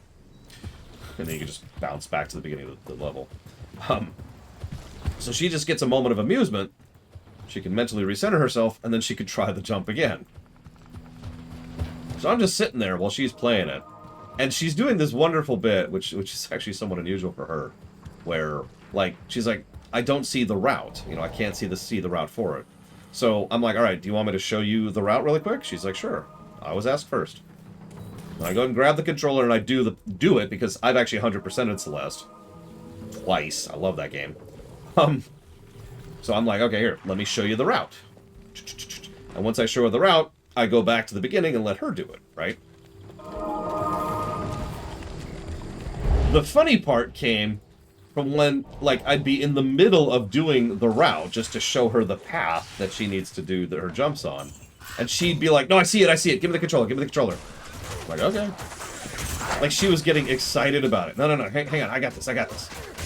And it was just kind of heartwarming to see that kind of enthusiasm. Anybody who knows me knows I'm actually pretty pro-enthusiasm, so, you know.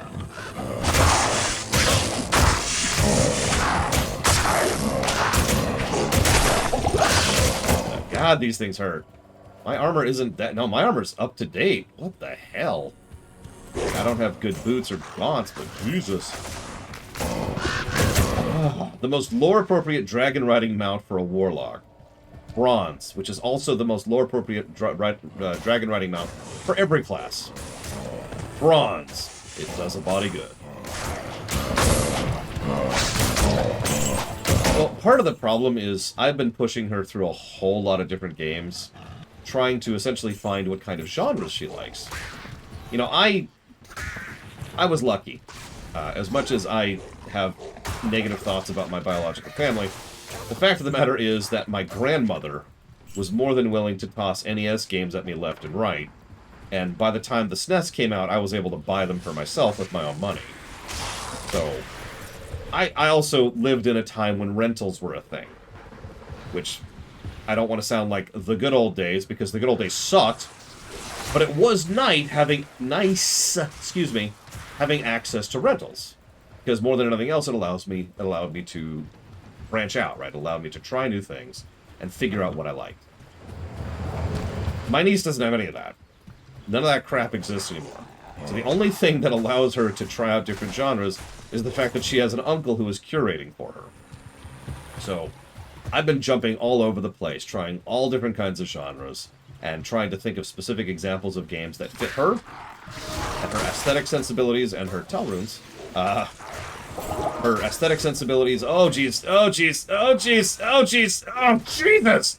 Oh, I got really lucky there, actually. And stuff that's not going to, trigger her anxiety.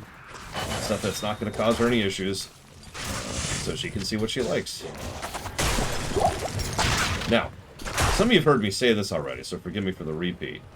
But you know one thing that I really like, that she liked? Metroid Prime. The fact that she's jumped into Metroid Prime so hard has legitimately brought a smile onto my face. Just yesterday, while I was helping doing some gardening work for my sister, she comes out and says, so, when you're done, could we go play Metroid Prime, please? I was like, absolutely, I'd love to. She's like, yeah, I really like playing with you. And it's one of those backseat gaming things. She's the one playing. She's telling me where to go, how to do the puzzles, how to defeat the enemies. I'm just the controller.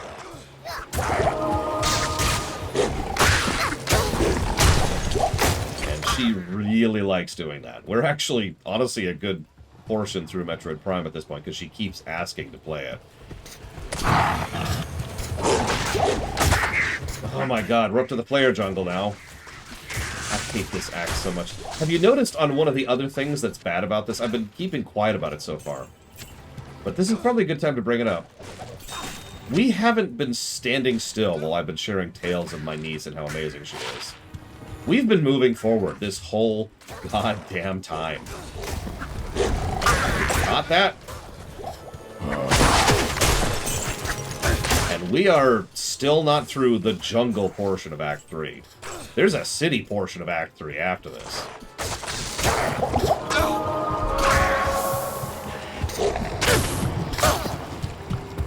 No, Crazy Norse. I'm not mean. I know my niece. I know her limits. I know her barriers. She's also young.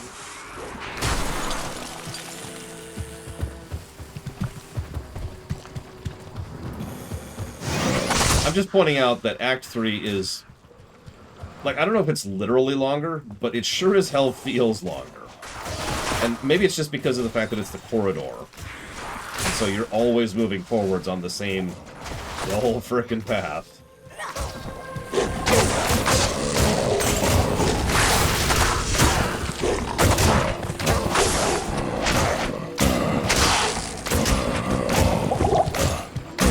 Favorite class in D3? Oh, that's tough. That's actually tough. Because I like all the classes in D3. They're all great. Gee, let me think about that. Let me ask that of the crowd before I think. What's your favorite class in D3?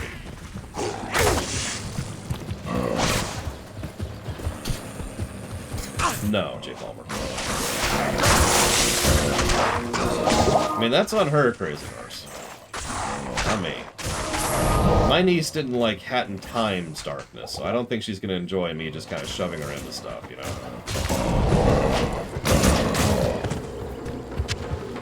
Path of Exile, Mockingbirds. We've talked about it several times today, even.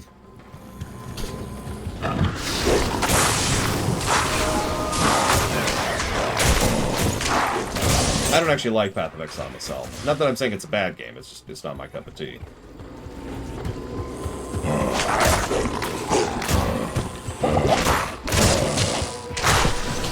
Sorry, Crazy Norse. It's all on her. All I can do is show you that that's a... Oh my god! That is a set item. Some of you remember Friday, I asked everyone a question. Will we see a set item this entire playthrough? And the answer everyone gave, including me, was no. You almost never see set items drop on normal difficulty, in general.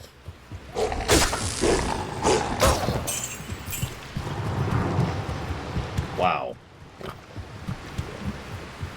We have seen less crystal swords than I thought, and we found a set item. That's bonkers.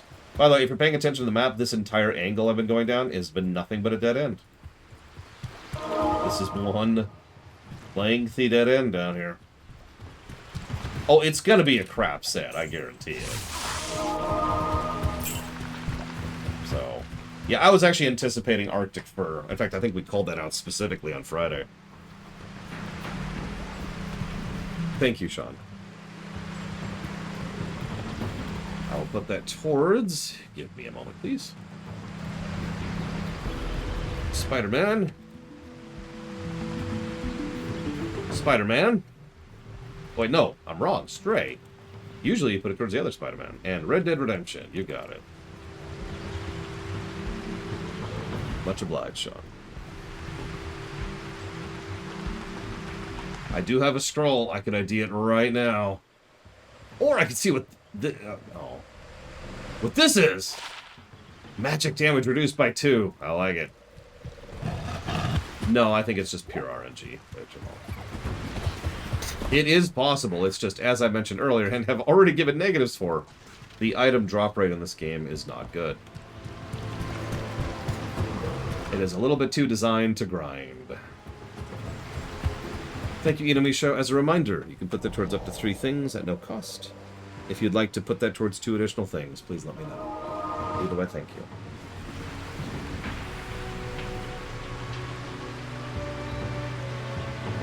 Otherwise, I'll put it towards the Neo block. And then I'll leave forever.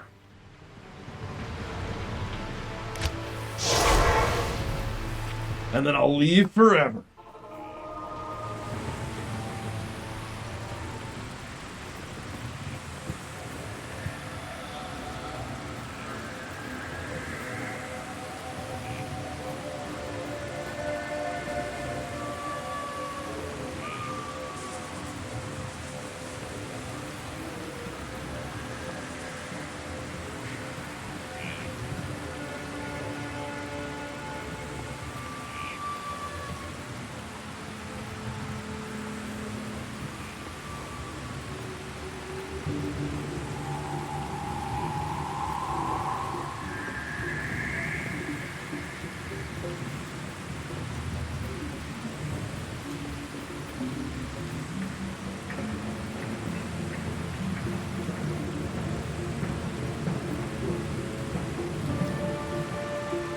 Damn right, Eon Dragon. I mean, I'm pretty sure that if I was a big streamer, I could get away with that.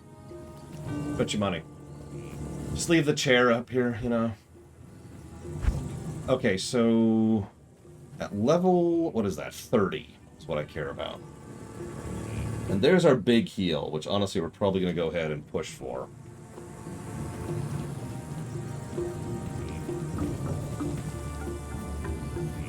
I mean, I would agree with you, Kamek. It's just, I don't have your loot lock, apparently. That's not something I see. Yeah, I think we'll keep the Wolverine.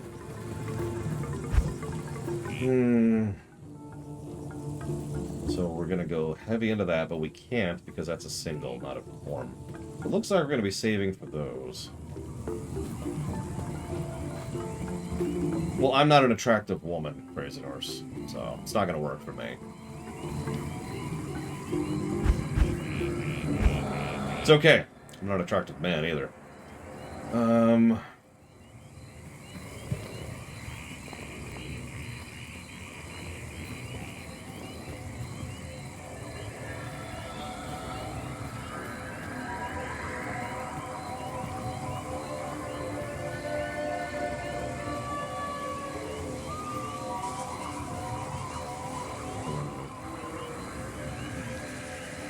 It might be worth it. God Eater 3, is that on the list, Inamisho? Listen, Mockingbird. That was just my voice. I don't look good. That's what I should do. I should see, this is why people do VR tubing.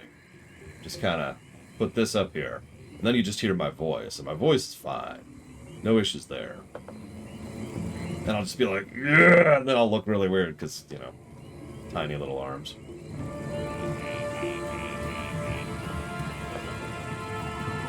Okay, it is on the list. I believe you, Inamisha. I believe you. I remember someone adding it when we were streaming the game that's technically set in the same setting, I want to say. The Dark Souls-ish. The Souls-like. Code Vein, thank you. That was it. I liked that game, I just couldn't think of the name of it.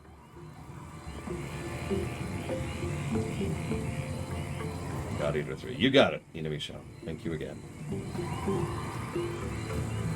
Anime Souls. I liked that game. It had its issues. Had plenty of negatives, but that was a net positive for me. Okay, so I think I will conquer. 24, so I only need the one, and it doesn't matter because that's going to be 20, so we'll go and go with that. I'm going to put that on the bar because it doesn't matter. We're only getting that so we can get that. We're only getting that so we can get that.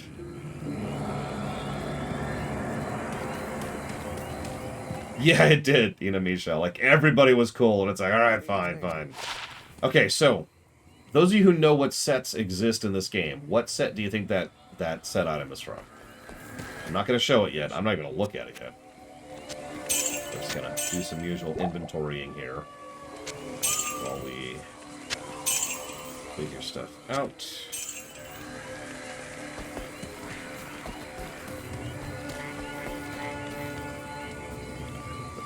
Go. 2 skulls so far.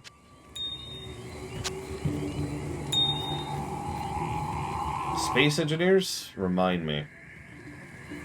It sounds familiar, but I'm not placing it.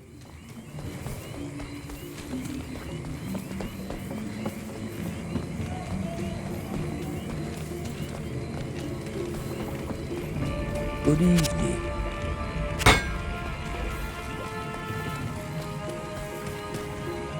It depends, Crazy Norse.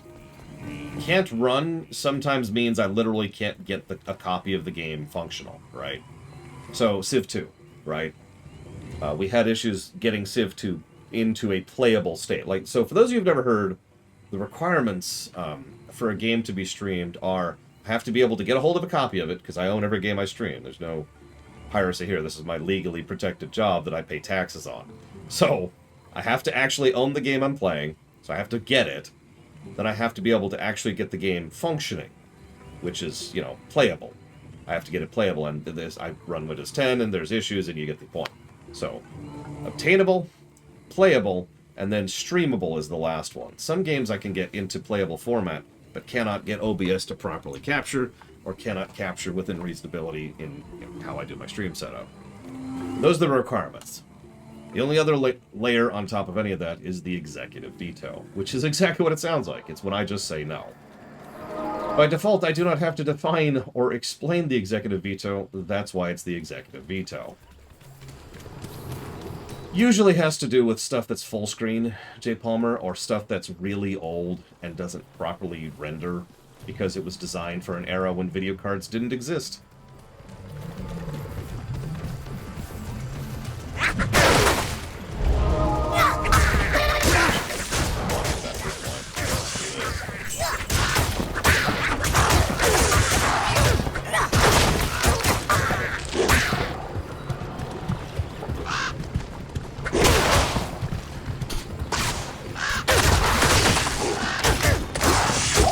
There are occasional games where I just say, nope. Like Hellblade Senua. Hellblade Senua is executive veto. Because, nope. And I don't have to explain that one. Many times, because I'm not a dick about it. Oh, that's bad. This is interesting. Oh my god. Okay, hold up. Okay. Okay. Oh my god. Yeah, so you notice I have the life number on in the lower left. Some of you may have noticed my life went to 1 there for a little bit. That was, like, you can watch the VOD if you don't believe me. That was interesting. Fetishes, am I right?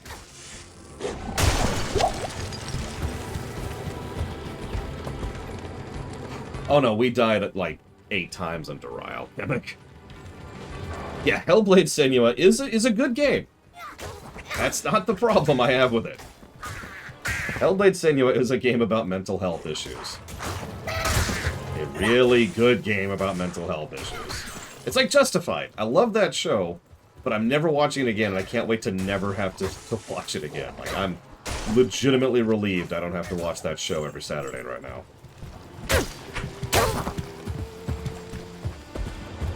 If Durial deaths don't count, I think I've died once. It was in Act 1, and I don't even remember the circumstances. Agreed, count.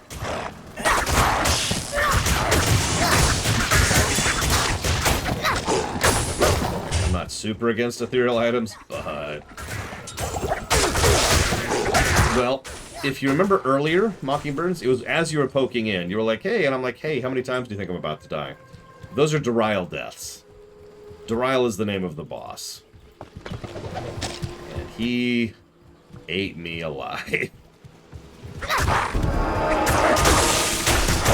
8 or so times. I didn't keep track. Nobody kept track, so I don't know how many times it was.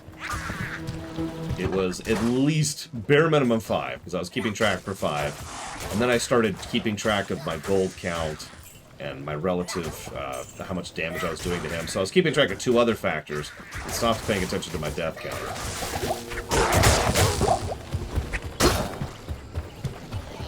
By the way, in case it's not obvious, the Flayer jungle has almost nothing but Flayer-type enemies in it, so they took the most irritating enemy in the freaking game and made an entire zone filled with them.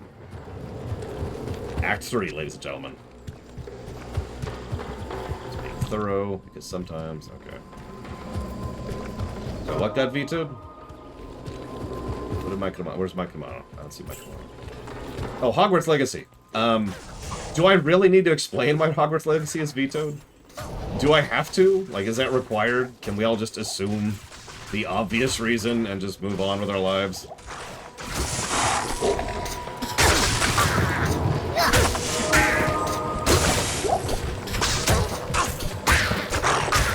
Not, then that's bloody tough, as I've said many times, just a few minutes ago. The whole point of the executive veto is it is not required upon me to explain why it is executive vetoed.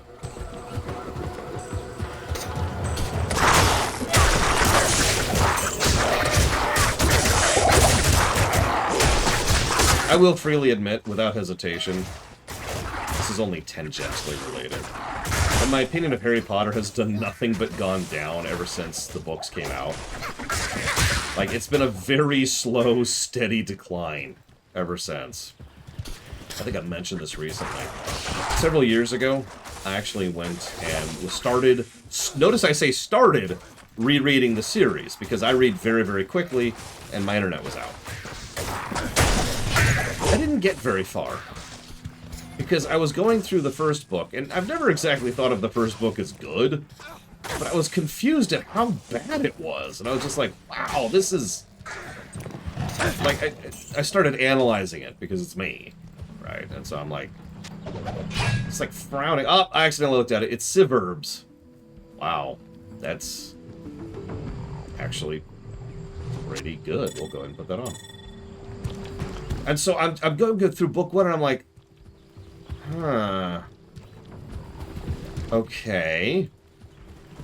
But then I'm like, you know what? It's an early book thing. I know what happens. So I skipped ahead to the first book that I remember actually enjoying. Book 3.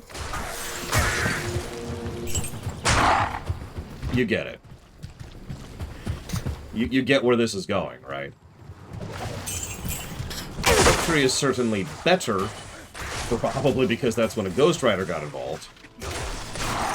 Because it's basically exactly what Lord Harrimont just said. The flaws, when I'm actually analyzing those books, are really apparent. I don't know how else to say that. It's very clear that the writing is not actually all that good. Some decent characterization. Some decent moments. She's big on moments. And of course we've got characterization, character arc, moments. I think that's actually kind of it. We're going to stick with that. Those 3 things.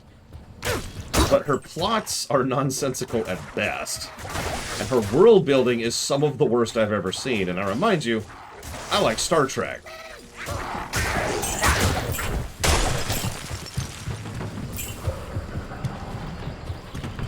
Like, yeah, the world building is very surface level, is the way I would call it. It feels like the kind of thing that someone thinks world building means, who's never actually done that. I'm not going to go down the list and give my evidence on this matter, but, like, there are several examples of where she needs something to sound magic-y, and so she just goes and clearly just Google it searched, or just looked up a dictionary or a translator, and looked up another word for something, right? And just, there you go, now it sounds magic-y. It's really, really, really common. And there's a lot of that. And yeah, she also has an obsession with the status quo, which is just kind of... I mean, you know me. You know me. I don't like that in general. It's literally the reason I stopped reading comic books. It was because I was sick to death of the status quo. So... Good day. No offense to anybody who still likes the series. That's not how that works. I'm not here to throw shade. I'm not here to tell you you're dumb, or you're evil, or you're stupid. If you think any of that, you don't know me very well. But, honestly, I'm kind of good with never reading that series again and just kind of walking away from it.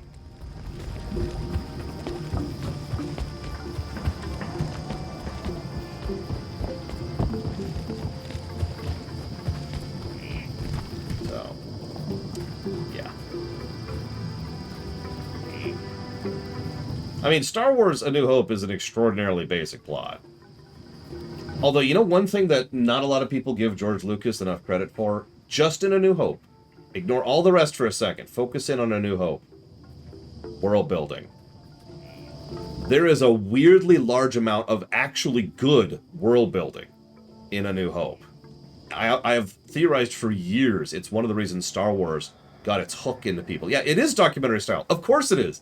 That's what George cut his teeth on. He was a documentary director.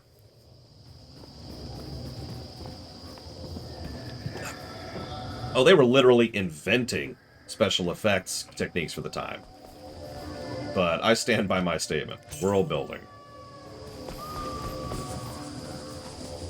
Anyways, let's continue to never talk about J.K. Rowling again. Someone who I didn't even name drop until 5 seconds ago for a very specific reason. This is your only warning.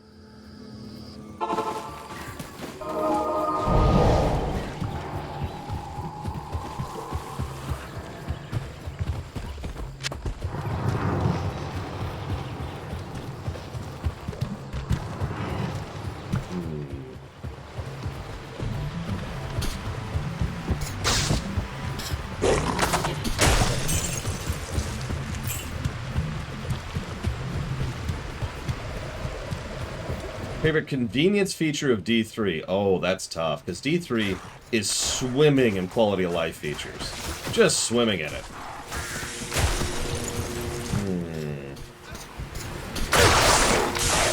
You know what? I know exactly what it is. Can you guess it? I've got it in mind now. There's so many. There's so many. No. Honestly, Mockingbirds, you're okay. But I don't want to start a thing here. You know what I mean? That's why we give warnings. I'm not a dick. Wait, am I a dick? Okay, cool. This isn't everyone everywhere all at once. My hands are not sausages. We're cool.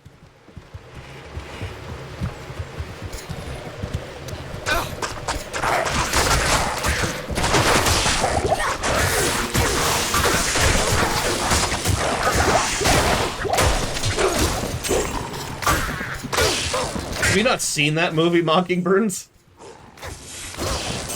So, okay, speaking of things that are great that I hate, to relate this to Justified, Everything Everywhere All at Once is an incredibly good movie. I will never cover it. I will never analyze it, and I will never watch any part of it ever again. I hate that movie down to my freaking bones. But it's an extremely good movie that I recommend to everybody.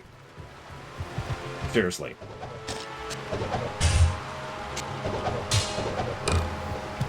Yeah, I'm dead serious. Go watch that movie. It's fantastic. If nothing else, you deserve to have the time to make your own opinion on the matter. Talking about something. Right! Convenience feature. Did you guess, Mr. Red? I didn't see you guess one. Nope, you didn't guess.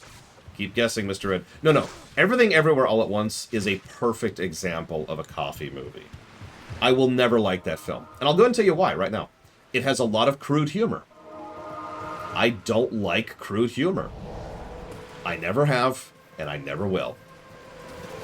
Second problem, its primary plot concerns multiverses, which continues to be something I do not enjoy, and never have, and never will. It's also... I don't want to say it's nonsensical, because that's actually a total lie. But it's got that weird going for it. You know what I mean by that, right? Like, it's got a lot of weird in it. Like sausage fingers. Gonna tie that back in.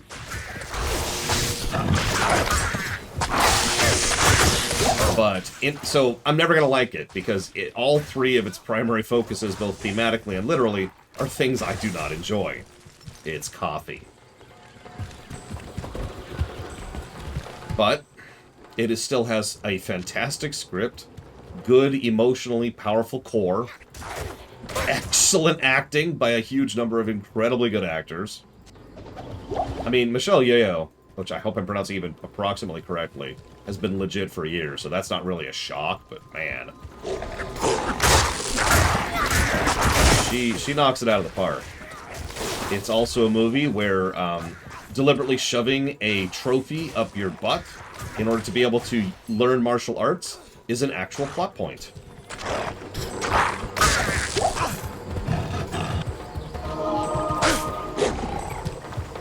So, that's the kind of movie you're getting into. If that makes it more sounding good to you, well, then I have done my job today. No, you heard me, Eon Dragon. That's a plot point.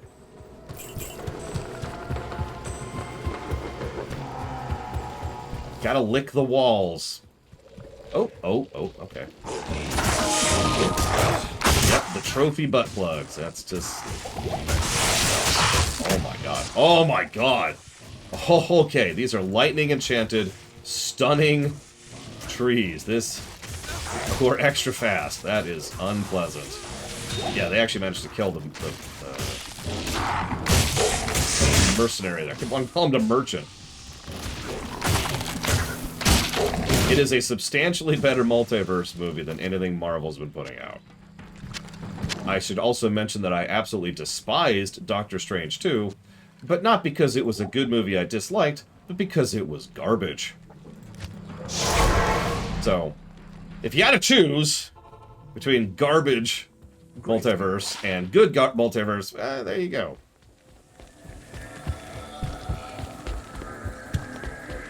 I wish I could time this stuff, Crazy Norse. Hello. Ugh, we're up to 3,000 gold for my merchant. I mean, god damn it! For my mercenary. Keep calling him merchant. Why did Capcom remake RE4? Because they've been consistently remaking the Resident Evil series for several years now, and 4 was the next one on the list? I don't even understand that question. There's even a behind-the-scenes reason that has nothing to do with economics or finances or, you know, anything. The team that started doing the Resident Evil remake very much wanted to remake Resident Evil 4. It's almost exactly the same reason why I someday hope to remake Final Fantasy VI. Because I wanna.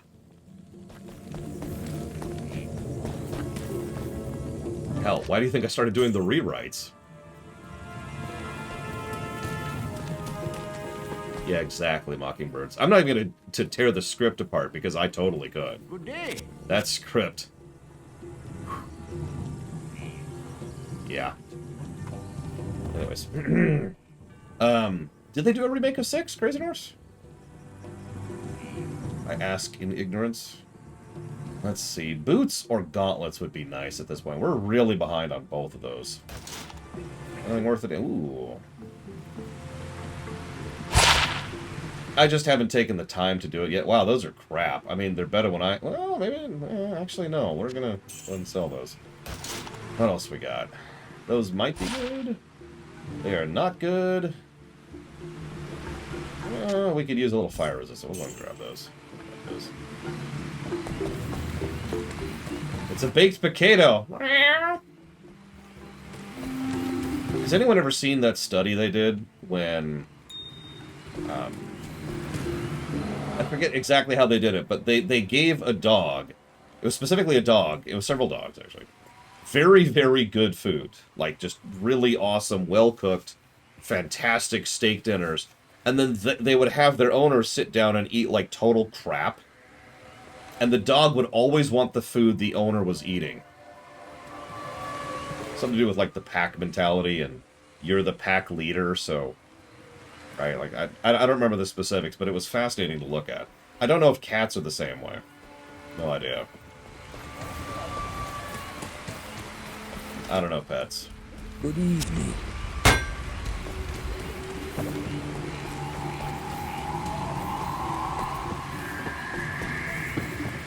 Yeah, exactly. The pack leader... No, there's a real thing. The pack leader must be getting better food.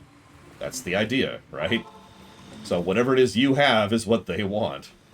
I think we might have found it. I'm probably wrong. Nope, this is Lower Kurast. So we don't actually want to be here yet. So, do you remember me telling you earlier about how you could get to the end of the jungle and be like, well, I didn't find something, and you have to turn around? Do you happen to know what's about to happen? Because I'll give you a hint.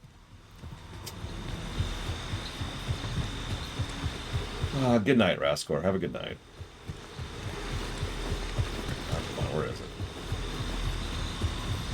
Hitman philosophy. No one is untouchable, which isn't true. Let's see.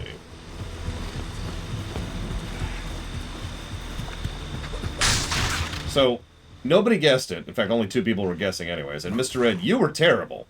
You wouldn't even guess at all. You're fired, Mr. Red.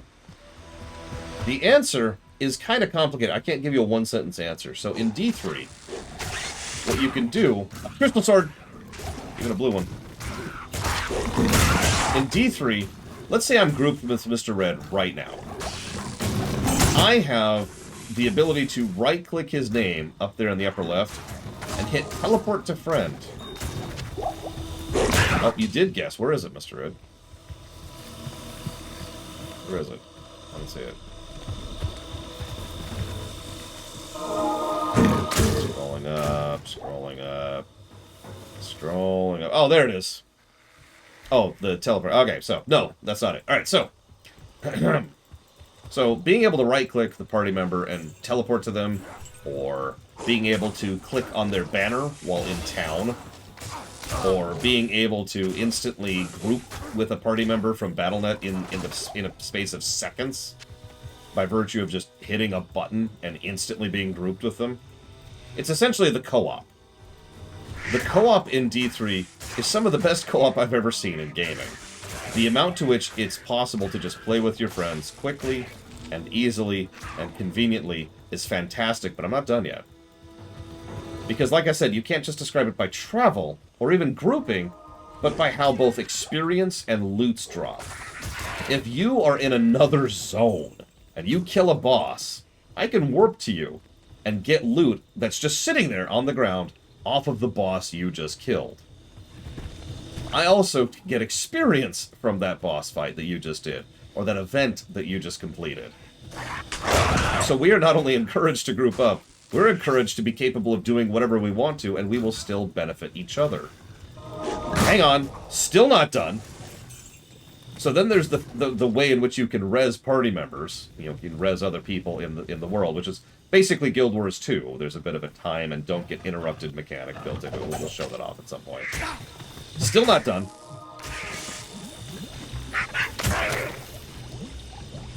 There we go. The fact that it actually properly syncs quests together, depending on what exact state of existence you're in, is also awesome. Still not done!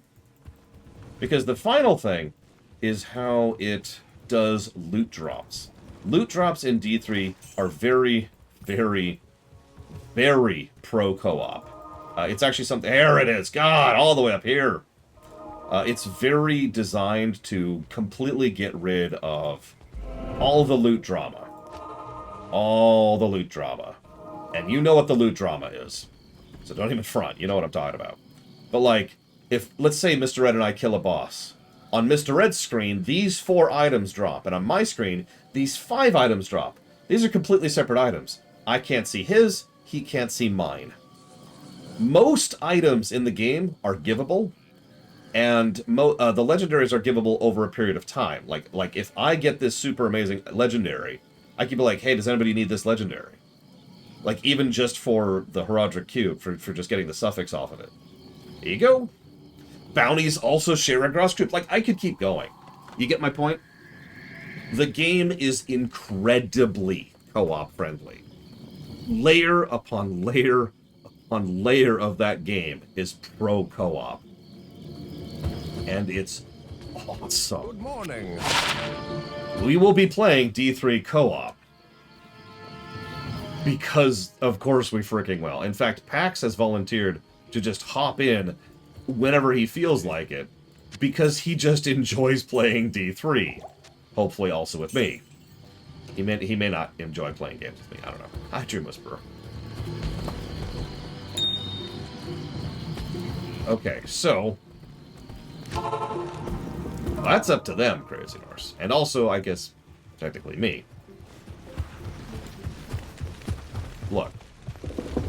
So let's see, what am I down to? Summon Direwolf. Not a lot of damage, but better than the bats. The bats have, or the ravens have been completely supplanted at this point. So we're gonna replace the ravens with these.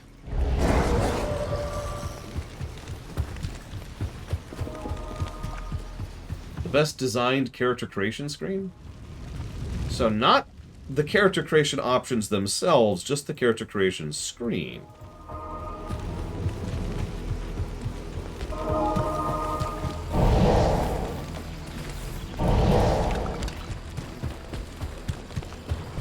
Oh, both. Okay, that's a different question.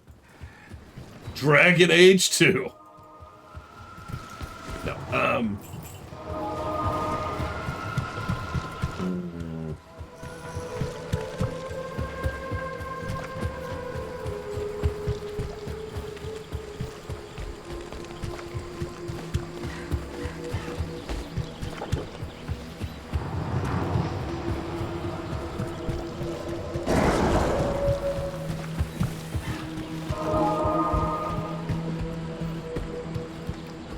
mean, everyone probably expects me to say Black Desert Online, but actually I wasn't that impressed with that character creator.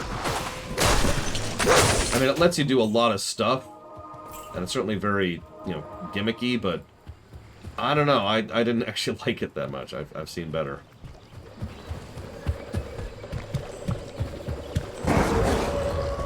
Yeah, Fallout 4 would be up there, I'll be completely honest. Fallout 4 would be up there, especially since you could design your spouse, too. I do have to give credit for Black Desert Online, obviously. There it is. I knew it was here, because we walked by it earlier, so thank God for that, because I kind of had an idea where I was going. I've never played a Monster Hunter that allowed me to customize my character. Or at least if I did, I have no memory of it.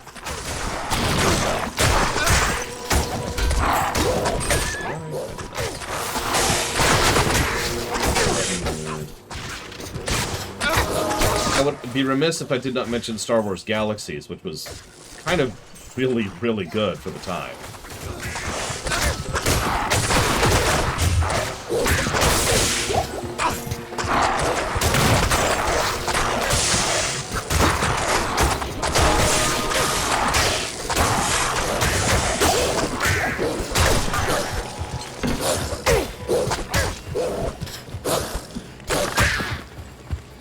Hey, NTC.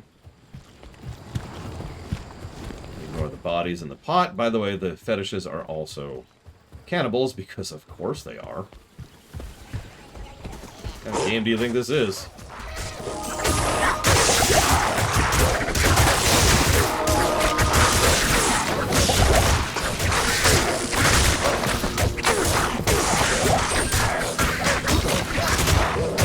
Here's one that not anybody in chat has probably ever even heard of. Aeon.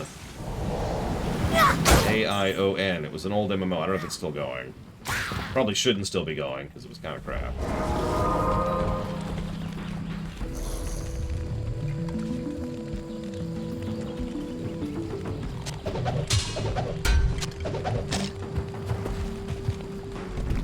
It had a surprisingly good character creator, though. It's also one of those MMOs that's, like, really good for the tutorial, and then you leave the tutorial and the game gets so bad that I immediately put it down and never went back to it. Also known as Terra Online. Another good example of that problem.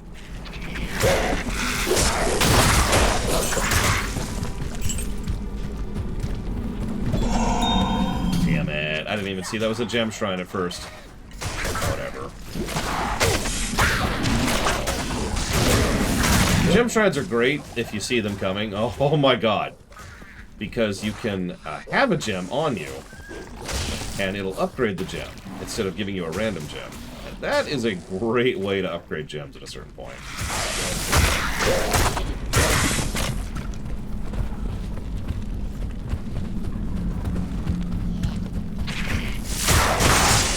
So I got a random chipped emerald, because I clicked on it way too fast.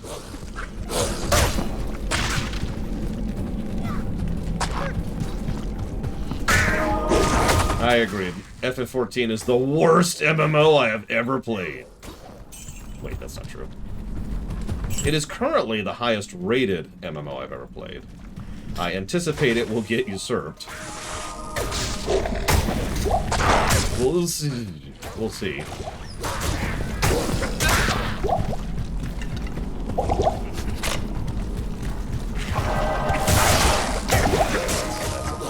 Combo.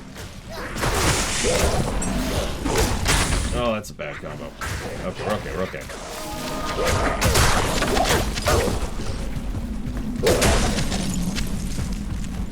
I might have too much faith in WoW. That is possible.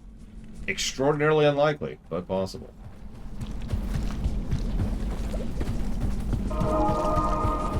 And the only other MMOs on the block are Guild Wars 2, which is going to be dragged down by everything up through Heart of Thorns. And ESO, which is a total who knows, because I haven't played ESO before. Or rather, I haven't played that far into ESO before.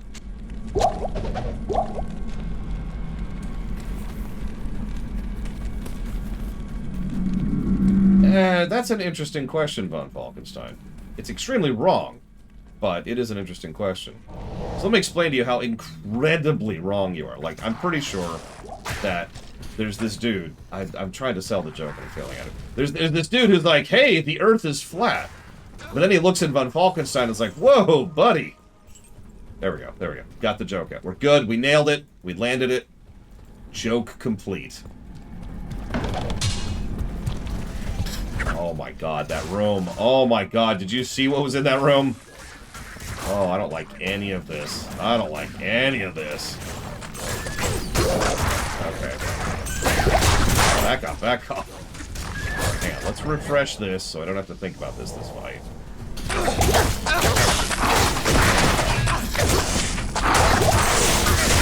Ah! Ah! Yep, there it goes. Yeah, that was multiple inferni. Oh yeah, that was fun. So let's explain why von Falkenstein is so wrong that von Falkenstein designed the grass tiles of Secret of the Stars. Hello. That's how wrong he is. Greetings. So here's the deal. For real, though. This gets back a little bit into review philosophy, right? So, obviously we're reviewing WoW, but we have the availability to go review WoW Classic, WoW BC, and WoW Wrath. Sort of how they used to be. Not exactly how they used to be, because of many reasons, but, you know, more how they used to be than they are now. There are several problems with this. I didn't drop it. Yeah, I didn't drop it. Okay. So let's get this out of the way first and foremost. One of the things we've run into several times as a question here on the stream is, do we review something as legitimately as possible, or do we try not to be boring? This is a problem we've run into several times with several games. There are some games that doing things legit just sucks. It's one of the most common reasons we cheat on stream. We did this with Diablo 1, to use a direct example, literally just last week. So, we could review Diablo 1, legitimately, as it is, in all its horrible glory.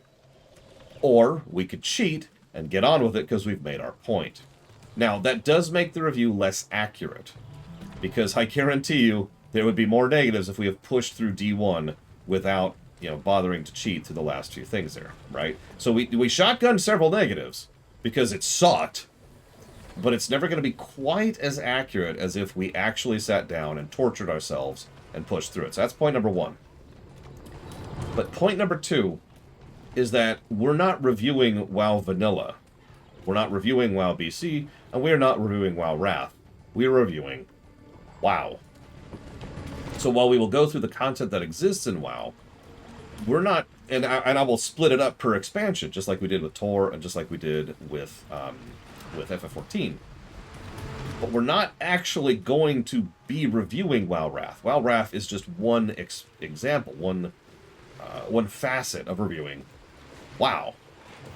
We've actually already shown this on camera, because when we were reviewing FF14, remember when we were going through ARR? You might not have been there. But when we were going through ARR, we didn't turn off our mount and walk in order to do all the side quests during the beginning of the quest. And then when we get to level 20-ish stuff, we didn't suddenly start using a mount, but refused to fly, because we don't access. No, we used all the tools at our disposal to make it as quick and smooth as possible, because we were reviewing FF14. Oh god, oh god, oh god, oh god, oh god, oh god, oh god. Oh god, oh god, oh god, oh god, oh god, oh god. Oh god, oh god, oh god. Okay.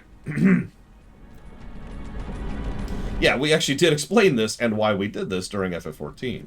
It was important to establish that, though, because that was a big point that I knew would be going forwards. Something that was important for Tor and something that was important for World of Warcraft, because there's actually another layer to this I haven't even talked about yet. Party members.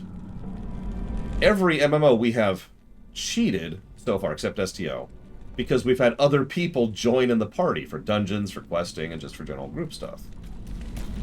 Obviously, for an MMO, this is absolutely bizarre as this may sound, you shouldn't actually count on having a party. So the mere fact that we had a party changes the dynamic.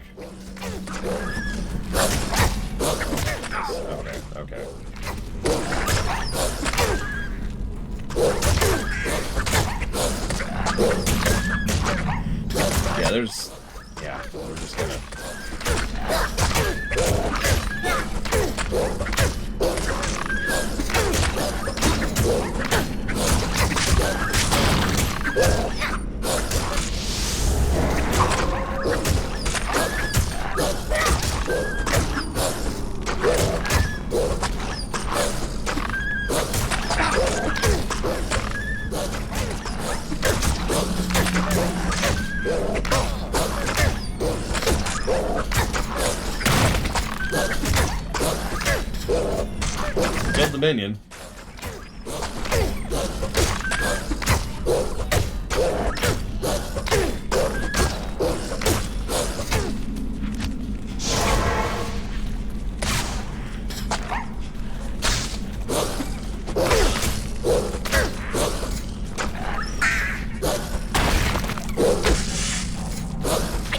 Okay, got my gear back. Got my gear back.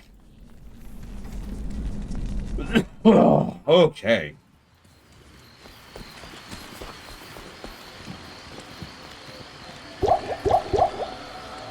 Yes?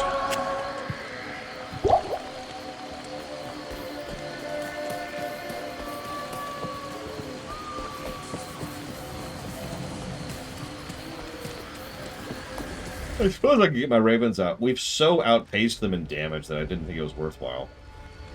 Good day.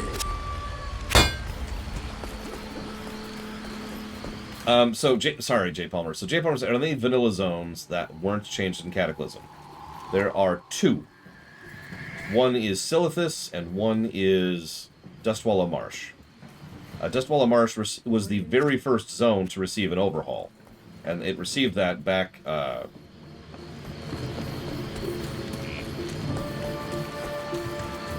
Okay. It was the first zone to receive an overhaul. I'm going to say that correctly. Because that was in BC. It was not the first zone that was changed, because that was actually Silithus, ironically. But the Silithus change was kind of different. That was more like, hey, let's add content because there is none.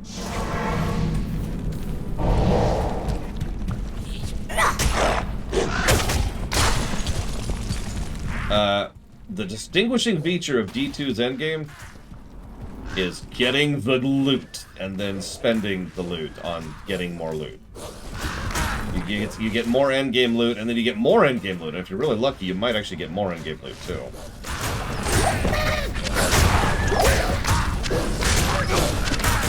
Loot. Okay. They're dead.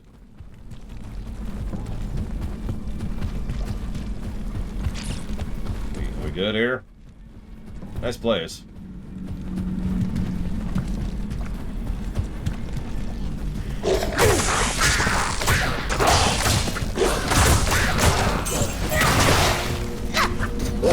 Yeah, there's nothing distinguishing about D2's endgame. It's a loot treadmill. Now, I'm not saying that as an insult. I did it myself more than a few times. But the point is, you just kind of keep playing the game and keep going up the difficulties to get to more and difficult stuff. Once you've successfully been able to get to the point where you can hang in Inferno difficulty, that's when you start looking into the Uber stuff. Apparently there's also terror zones. I don't know what that is, actually, so don't ask me. But I'm pretty sure terror zones is another part of the endgame cycle.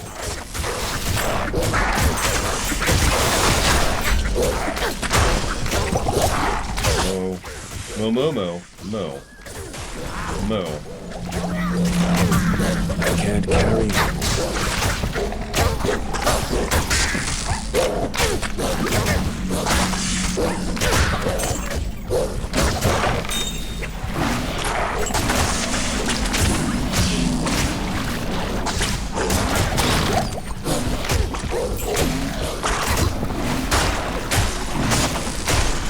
Yeah, the cow level is more restrictive than anything, although the boss has a really good loot profile. Like a really good loot profile.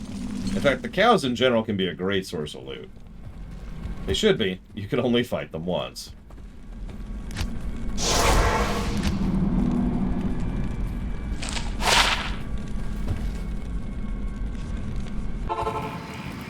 Well, you see, D3's endgame is worse because they've got the bounties and the gear system and the Ubers and the hard modes thereof, and they've got the rifts, and then they've got the grifts, and then they've got the speedrunning thing. So all that additional amazing content, which is well designed and built into the game and very intuitive, natural, is obviously worse than doing Bale and Mephisto runs over and over. Good evening.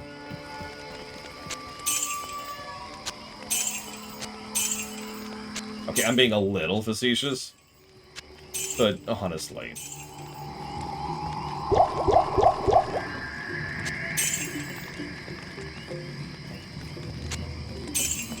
Oh, you can apparently keep going and doing the cow level. That's new. I need to remember what combination makes that happen. I should start combining some. It's 3, right? Lore Walker. But which Lore Walker, Aqualitas? There's so many of you. I can't even keep track. I'm joking, but for real. Thank you, Aqualitas. As always.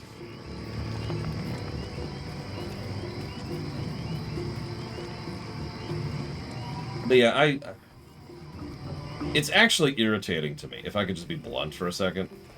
Because my tolerance for bullcrap has gone down over the years. But it's hard to express that without sounding like I'm being dismissive. Greetings. And I'm not. If you come to me right now and you tell me that you legitimately enjoy D2 more than D3, cool. That's awesome. Like, you have a game that you enjoy, and that's honestly all I need to pull from that. If you come to me and you're a dick, then screw you, and your opinion is not worth my listening to. And the distinction between the two is important, because the majority of what I tend to encounter is the former, not the latter. I'm sorry, the latter, not the former. You know, I enjoy more... I encounter more dicks than I do people who just have a differing opinion than me. That's what I'm trying to say.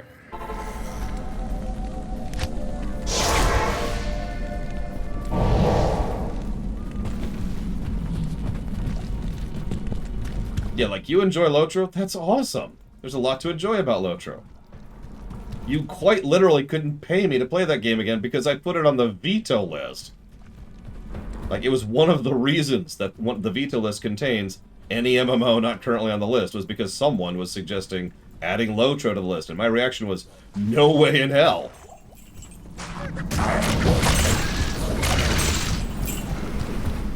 But if you come to me trying to tell me in what I can only refer to as elitist terms that Lotro beats the pants off of WoW, or that anybody who likes WoW is just a lowbrow idiot, or, you know, what other dumb comment I've heard over the years, and I've heard several, then screw you.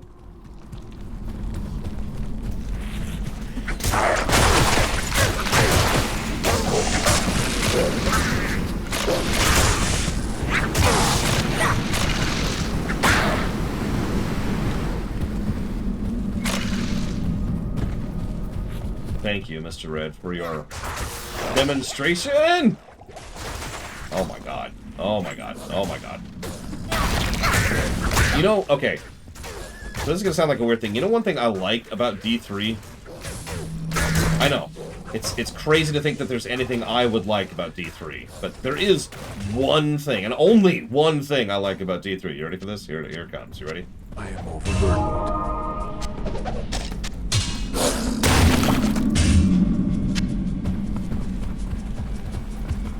In D3, almost, actually every class has one of their talents that you get access to relatively early on.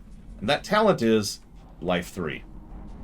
Now, for those who don't get it, Life 3 is a concept that was invented all the way back in Final Fantasy VI. Back in the SNES, mid-90s. The way it works is you get a buff. And if you die, you immediately get up. Once. Like, it's a once-ever bad luck protection. Oh crap, okay, I'm okay. Giving you a chance to recover. D3 has those as mechanics, as things that you can have a talent for. In fact, I tend to have that talent on every class that I play in that game. Does it recharge? Yes, it's got a cooldown in D3's case. Several minutes, usually. Which may not sound like a long period of time, but that's effectively like a whole dungeon. So you get one time per dungeon to just die and be okay.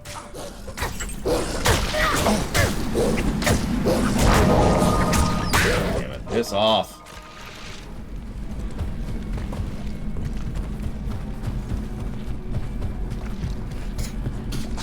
Actually, Lotro is on the veto list, J. Palmer. Look a little bit closer. You'll see any MMO that isn't on the list is on the veto list. And it's listed like that on purpose.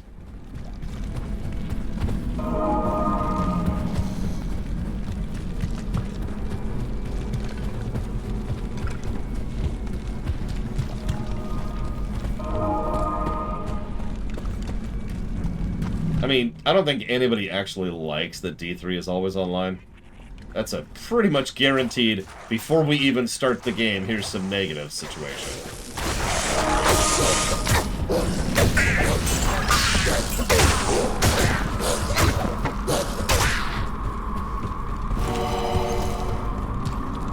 As for the difficulty, I can't call D3 easy, but then I've also spent a fairly large amount of time cycling through the end games of D3, when you get into the really mean stuff. It's like calling World of Warcraft easy. I get what you mean, but I can't in good conscience call that easy because I've done mythics and heroics, you know? Similar concept.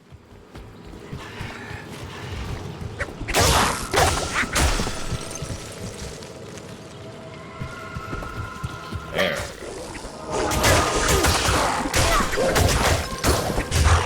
D3 does have a very easy mode, as arguably it should.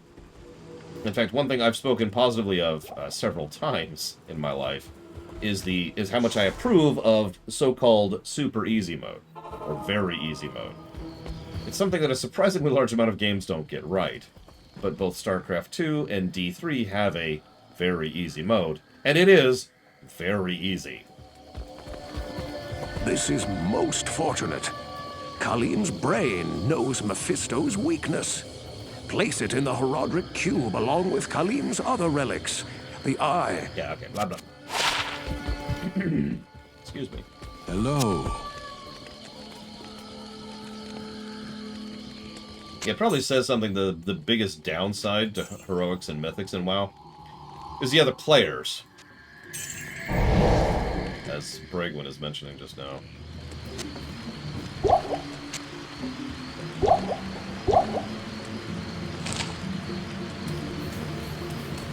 A toggle I'd be okay with, J. Palmer. If you just decided to increase the health and damage of everything in the WoW overworld, it'd just be vanilla again.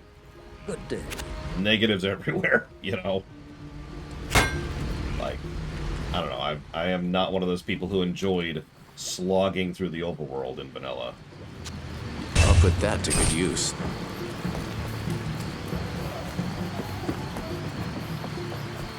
Yeah, I remember early on, Bragwin, like when we first started grouping, we were doing something, and I don't remember what it was, and you were, like, weirded out that we were offering to help with something, and like, you kept saying no, and we're like, but don't you need to do this quest? And you're like, no, it's cool, it's cool. And we're like, Bragwin, we're here to, what are you doing? In fact, I'm pretty sure we had that same discussion in FF14 later as well.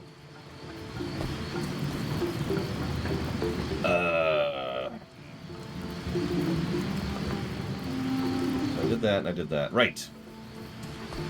I need to go back and get the rest of the loot, because my inventory was full. That's what I was doing. Ormus may know something about this unusual blade.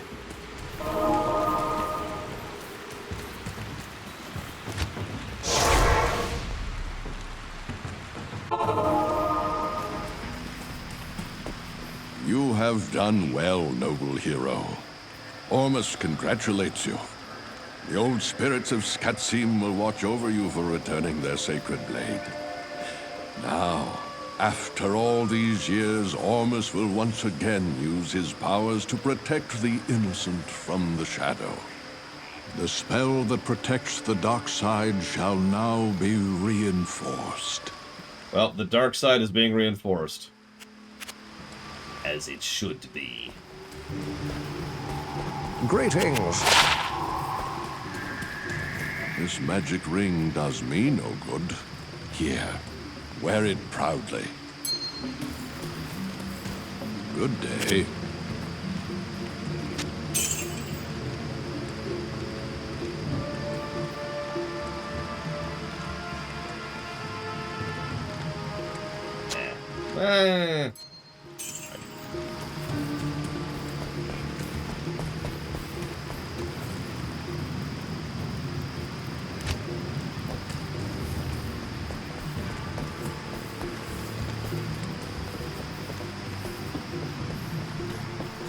You'll notice we're almost through Act 3 and we're still on the third quest so far. It's because the quest structure of Act 3 sucks. I feel like I've said that before. Now that fewer of the Iron Wolves are needed to guard the dockside, some of them have volunteered to accompany you free of charge. Cool. Peace.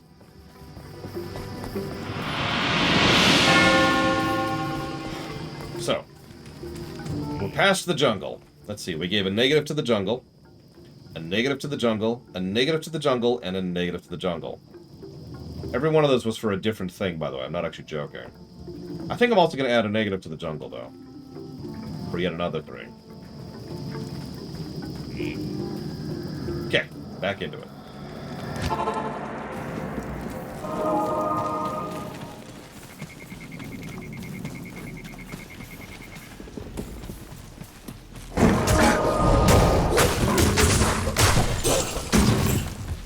Oh yeah, this is what it used to look like. This is the great city of Kurast.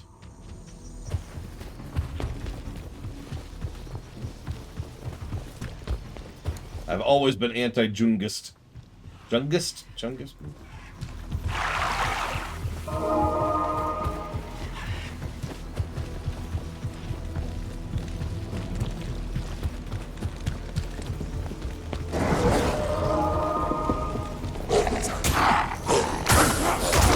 How many of you didn't realize these were people for the longest time?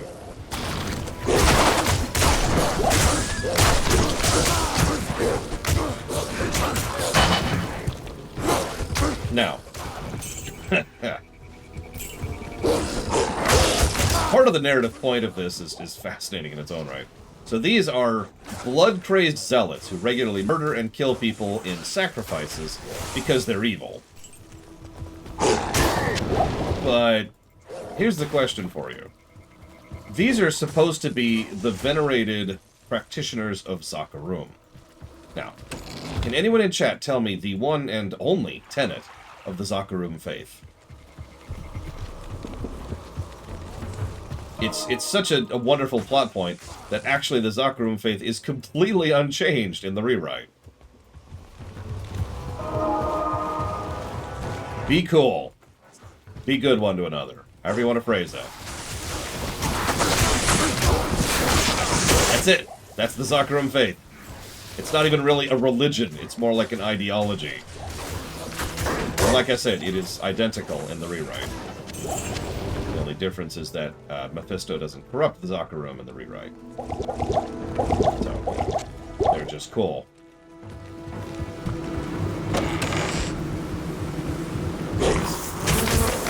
Mosquitoes! Mosquitoes!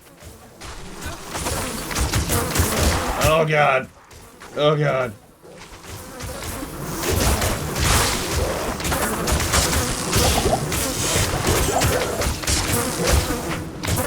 Be cool, man. Honestly, the Dark Spear are kind of the Zakarum, if you think about it. Because what's the Dark Spear's thing? Be cool. That's it. Like, they don't start nothing. They never have. Every time the Darkspear have gone into a military conflict, it's because someone else has poked either them or their sworn brothers, one of the two. I know, righty under. Anyways. Oops. Fresh reminder, because I'm going to plug this as often as I can all week, the Diablo rewrite goes live this Saturday. Which I'm aware of the date. It's not a joke, it's actually going live on Saturday. Actually surprisingly large. While several factions in Warcraft have gotten smaller and weaker over time, like the Blood Elves or the humans or the dwarves or the gnomes, the Darkspear have never had any big... Oh my god, yeah, this is lovely. Yep. The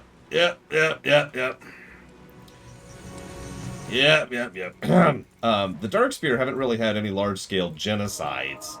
And in fact, they avoided most of the losses of Garrosh's reign. Hell, even the orcs took it in the pants during that.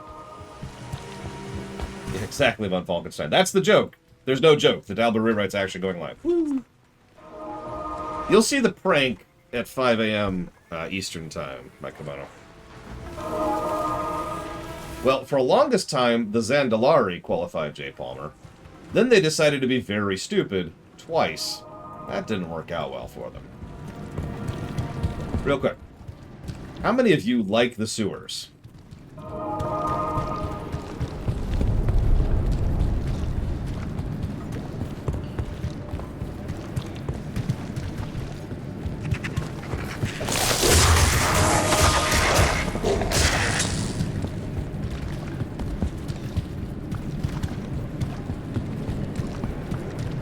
See, I was just sitting here waiting for someone to be like, I love the sewers.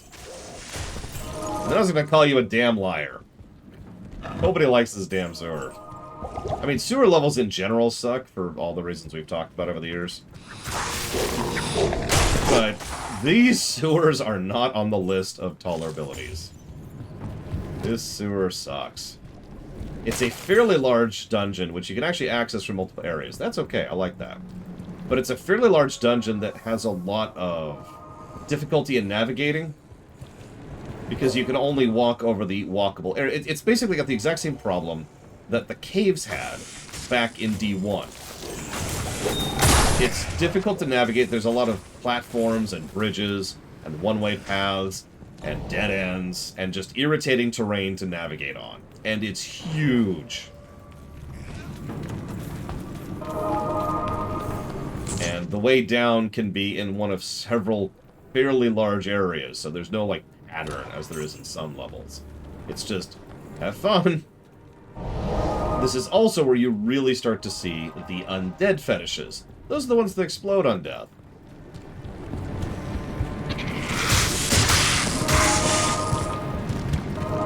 Yeah, exploding fetishes on harder difficulties, it's death. If you don't know what you're doing and if you're not ready for it, they just kill you. That's how that is.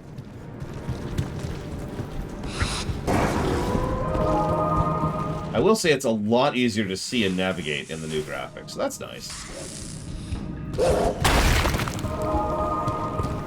Hey, Blue Up Alex. Oh wait, Blue Up Alex is right. All older games are perfect, and have no negatives or flaws whatsoever.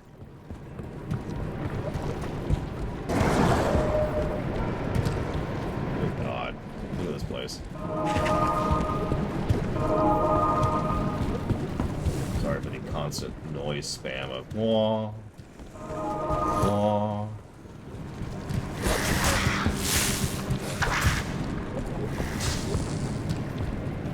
I'm just poking fun, Blow Up Alex. What's going on? Hopefully your day is going okay.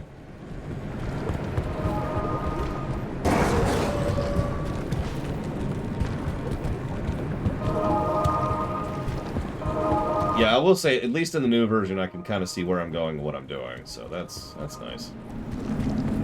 It's funny you say that, Twister, because the original werewolf is actually even skinnier. Look at him. Much skinnier. Look at that. We're okay, we're okay. Have you noticed we're still... Have you noticed a trend in Act 3? Because the trend is that Act 3 is padded. The jungle was gargantuan. We spent like 2 hours progressing through the jungle. Oh my goodness.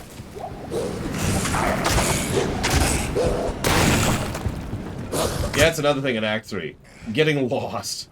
Because the jungle has the visual problems I've already dinged for negatives, and the sewers is just, like, it's the same, I don't know, 50 feet, copy-pasted over and over and over. And like I mentioned earlier, the actual path we're looking for doesn't really have a big pattern to where it can spawn. So, all of that wonderful praise I have given this game several times, and like 20 positives for, does not apply here.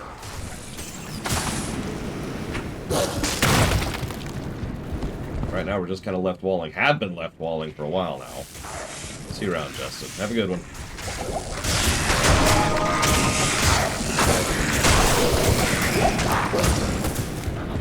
Yeah, a nightmare in hell, or whatever the hell it's called. These maps are not just larger, they're worse. Oh my god, we found it. Okay. That's believe it or not, really good luck. Like, I know this doesn't look like good luck because we spent like 20 minutes just now finding this stupid thing. But no, that is really good luck. We didn't even cover half of this place before we found it. That's quite literally an above average rate of finding the way down.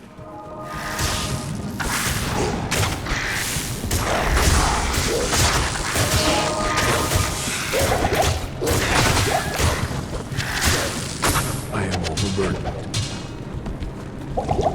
I can't carry anymore. Really? Oh, okay, whatever.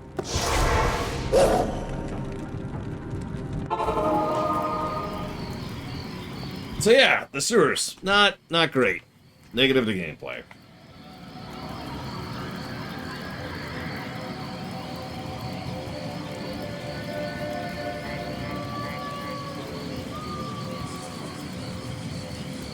You know, I just noticed. So far, so far Act 3 has been responsible for 7 completely distinct negatives. Damn. I mean, I knew there would be more negatives later on, but even I wasn't anticipating that one. Good evening. What do we got? Nope. Not that one.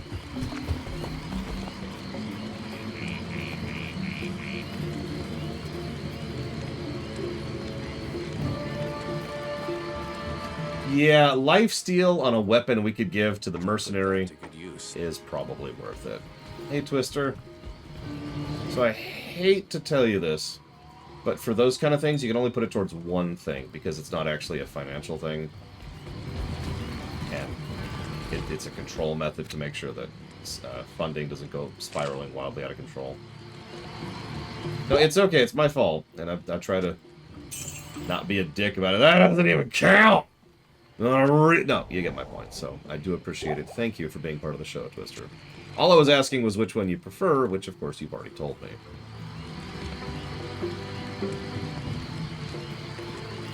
Oh man, Papa Neeks. I've already heard the beginnings of it. Dungeons 3, you got it. I think... I was talking to my brother-in-law yesterday. I feel like I say that a lot. And he mentioned that, you know, at a certain point, you just gotta accept the fact that you're gonna get flack on every review you do ever. And I was like, you know, I guess that's true, but for some reason, I've never really processed it. Like, it's never really entered my brain that that's just a normal aspect of my job. And I guess it's because it's still dumb. Like, it hasn't stopped being dumb, you know? It's true. He's right. Even if I do my damnedest, and I do, there's always going to be someone who I can't please, who's a dick, or who I piss off for the wrong reason. Like, it was something I've heard before, and this is something I try very hard to push against. Is that every now and again, someone will poke into my stream at, like, just the wrong moment, right? And they'll be like, oh, well, this guy's an asshole, and then immediately bow out. And so I try not to lean into the hyperbole too much. I mostly do it when I'm trying to be funny, when I'm trying to lighten the overall mood. Usually because something's really pissing me off in a game, as I've talked about before. You know, when I get ranty, that's not me being angry, that's me venting. Right? Like, that's me trying to cope with that. Oh, wow, that's a couple things. I can't carry anymore. Oh my god.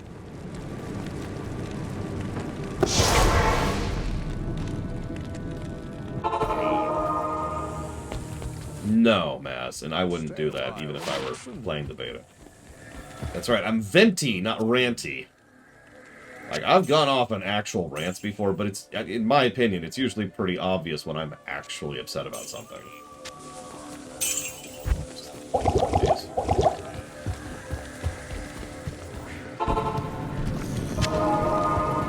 Then again, I know myself, so I've got a bit of a home advantage going on there. Yeah. It's funny you bring that up, because, yeah, the GTA 4, that terrible last mission. I still feel bad about that, Wolf Alex. It's been however many years, Like, it's so old that it's not even a modern review anymore. I still feel bad about it. That was just... freaking mission. You have found Khalim's heart, and it still bears the courage to face Mephisto. Place it in the horizon. I suppose that's not saying much. I feel bad about stuff I did when I was a kid. Sure, I'm not the only one. Okay, so let's look at this thing. What is this monster? Decent chunk of defense, and that's kind of it. So we'll lose cold resist, which I really want for the boss fight I'm about to fight. That's kind of it, though. What do you got going on? You know what? Let's give it to him. Just, here's a bundle of defense. I'll put that to good use. I'll put that to good use. Yeah, that's like an additional 20 defense. Go ahead and take that. Yeah. Commit.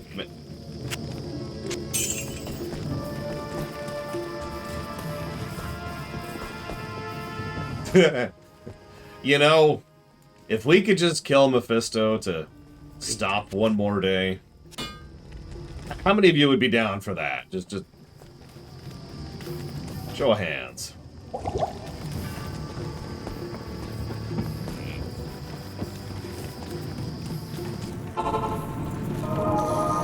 Okay, so let's get out of here. I think I'm wrong. Crap. Okay, well, whatever. Let's do this.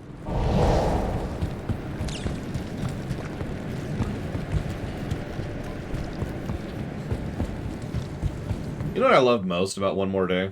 And definitely putting love in the sarcasm quotes here. Sarcasm quotes. I don't know why I said that so weird. It's the fact that the whole goal of that was to make Spider-Man single again. From a real-life perspective, from the perspective of the writers, they wanted Spider-Man to be single.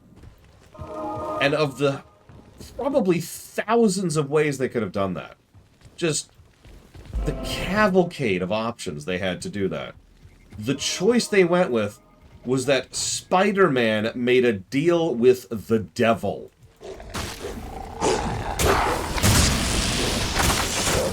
I don't even need to go into more detail about what that issue involved or all the specifics, because none of it matters. Spider-Man made a deal with the devil.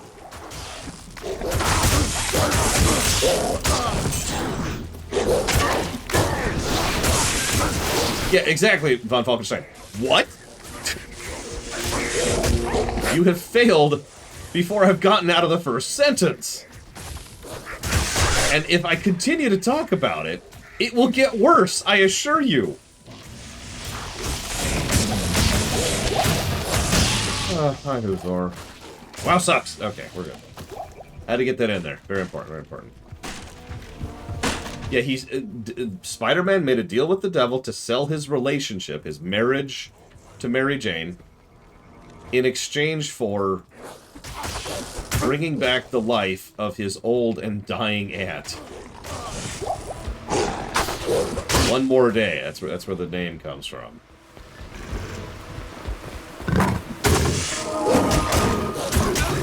Oh man, Hodir was a mean hard mode. Like, I mean, okay, all of Ulduar's hard modes are hard, but we were stuck on Hodir for the longest by quite a margin. Well, that's not true. We were stuck on Hodir second longest. Can you guess who we were stuck on the first longest? Give you a hint, it's the extremely obvious pick. Oh my god, dragons. I swear to God. No, I don't swear. But the point is... Actually, we never successfully did Alkalon back in the day. We tried. That didn't work out. We didn't do Algalon until Ice Crown was out, so we kind of went back with a little bit of better gear. We did it then. I'm still proud of that. I've told that story. I'm not going to bore you all with that because it's going to sound like bragging.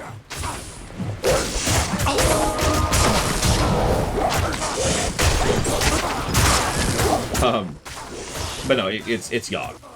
It's specifically 4 lights Yogg. Or by 4 lights, excuse me, I mean 0 lights. I mean, you know what I mean. You know what I mean. Yogg hard. Yogg hardest. However you want to say that.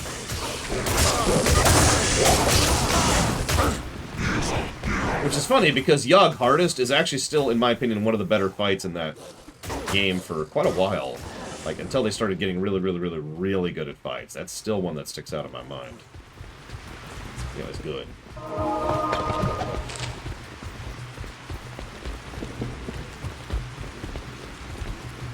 Oh, God. I actually forgot about that blow-up, Alex. Why did you remind me of that?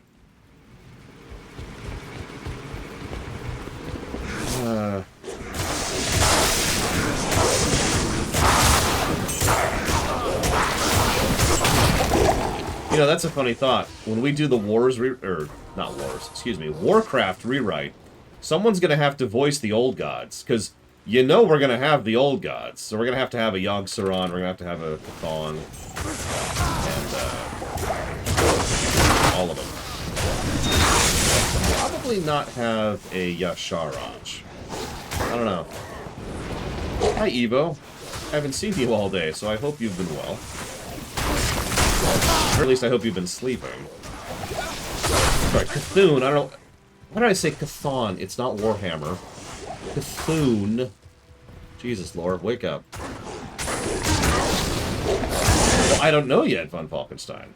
Like, I'm not even sure what the old gods are going to be in the rewrite.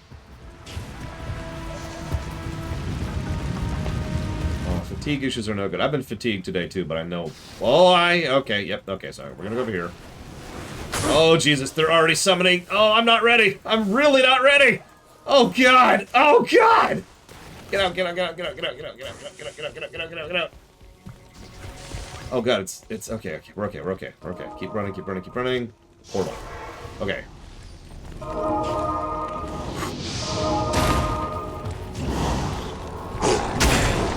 So...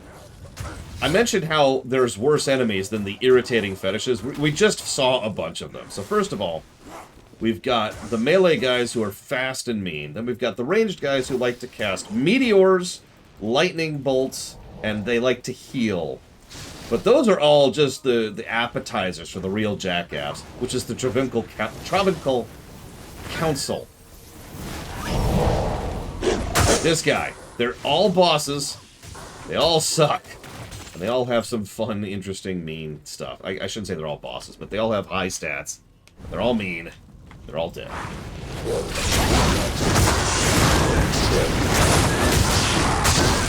Council fight used to be considered one of the hardest fights in this game. This is obviously before Lord of Destruction came out. It's also one of the reasons Mephisto runs, that is, Meph runs, were considered lucrative. Because you could get a lot of good stuff off of these. You'll also notice that the waypoint is almost always right next to them. Once properly imbued, Khalim's flail can destroy the compelling orb and reveal the way to Mephisto. Place it into the Horodric cube along with Khalim's relics, his heart, his brain. Shut up. Suddenly we have a new quest, just out of nowhere. Hello.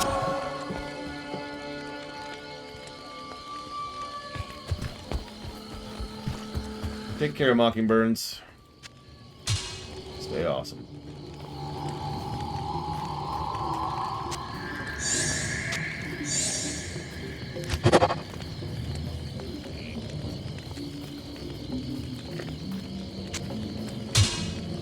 So, one of the things I hate about this is the exact same problem I had with the staff back in Act 2.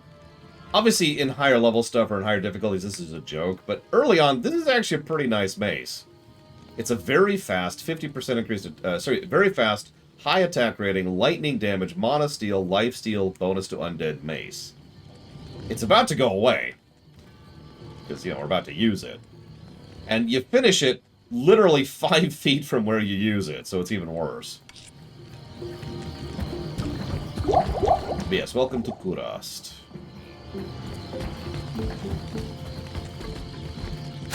I mentioned I used to do that too, Kamek. There and the Arcane Sanctuary were one of my favorite leveling... Well, I say favorite. Were one of my common leveling spots. Where are we at? What level are we? Level 23. So we're nowhere. Let's do... I guess we'll do this. That's what we were working towards anyways.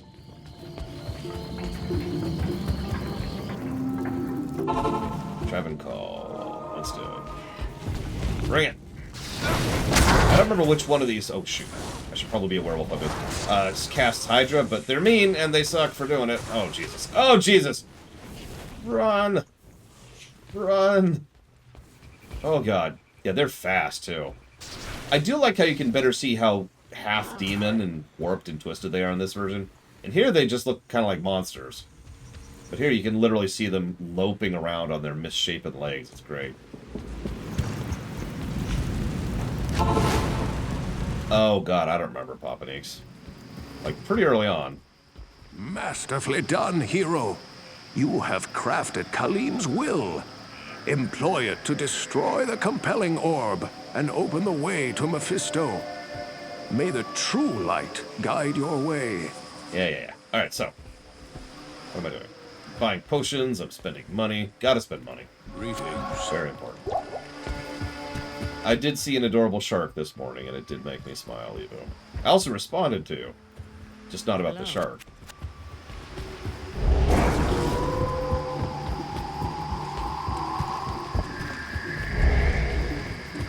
But yeah, the frickin' Hydras are just...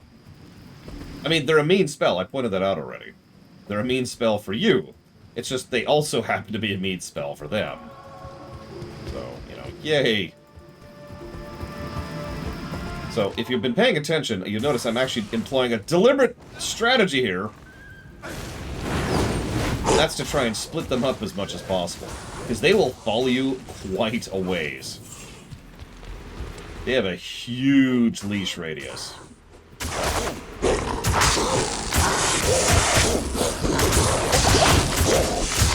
So now, like, fighting all of them at once would honestly probably be suicide at my current power level.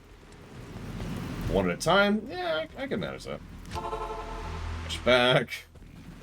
Go get healed really quick. Hello. Rush back. Nice and steady.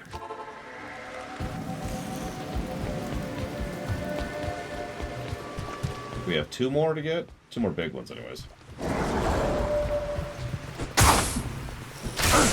Fighting them with ads was part of the problem last time. I was not ready for that. Ooh, a skull. Not really, Yura, unless you're turning in Charcy's quest. I haven't seen a circlet yet. At last, there is hope once again. You know, you say that. Oh my god. Oh my god. Oh my god.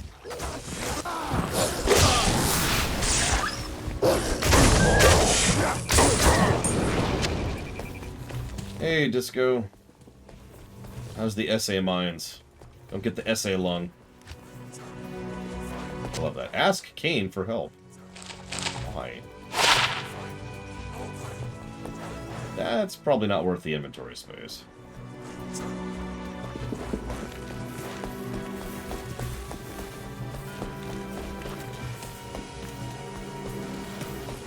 I wonder how far we'll get through Act 4 today, because we're definitely hitting Act 4, even with me being a bit cautious. Why did I even say that? Now that I've said that... Ridding Kurast of the Council of Zakarum, what? You have... Ridding Kurast of the Council of Zakarum was essential. Still, there is more you must do. The compelling orb, too, must be destroyed. Diablo and Baal must be close to finding their brother Mephisto by now. You've no time to waste. That's another thing. I already complained about this in Act 2, but there's this recurring negative in Diablo 2 of constantly chasing the enemies. And we do that the entire game, by the way. All the way up to Act 5, we're either chasing the Dark Wanderer and Baal, and then just Diablo, or Baal. We're always behind them, and it doesn't really work, in my opinion. Diablo and Baal have surely found the Temple City by now. They seek to free their brother, Mephisto. Yeah, I know all of this, thank you. Do I not like chases? I like good chases. If you see one, let me know.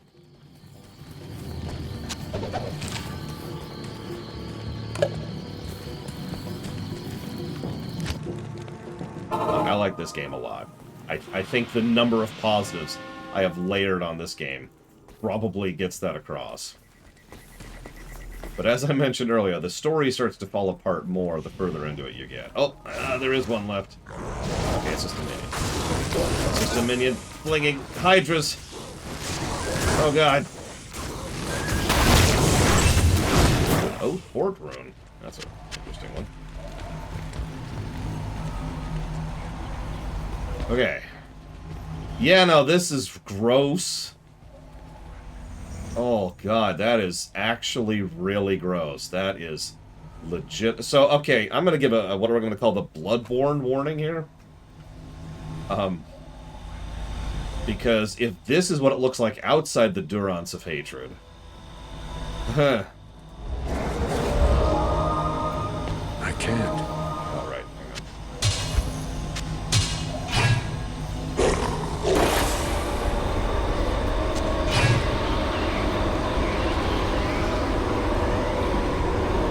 And that was what we have done the entirety of Act 3 for.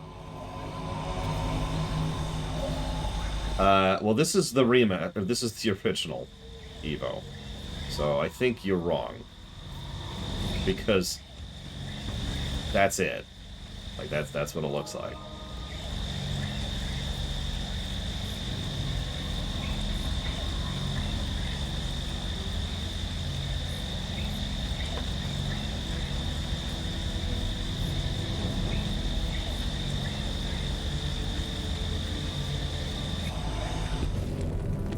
Oh, this should be fun.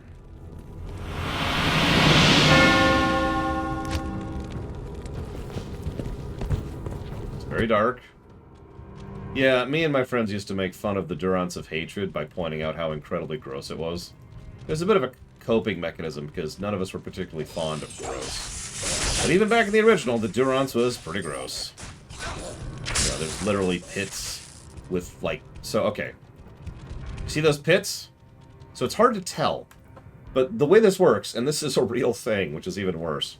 So there's this pit, and there's spikes in it, jutting out on the edges of the walls, right? And the relevance of that is you toss someone in, and they can just climb out. But they have to go through the spikes.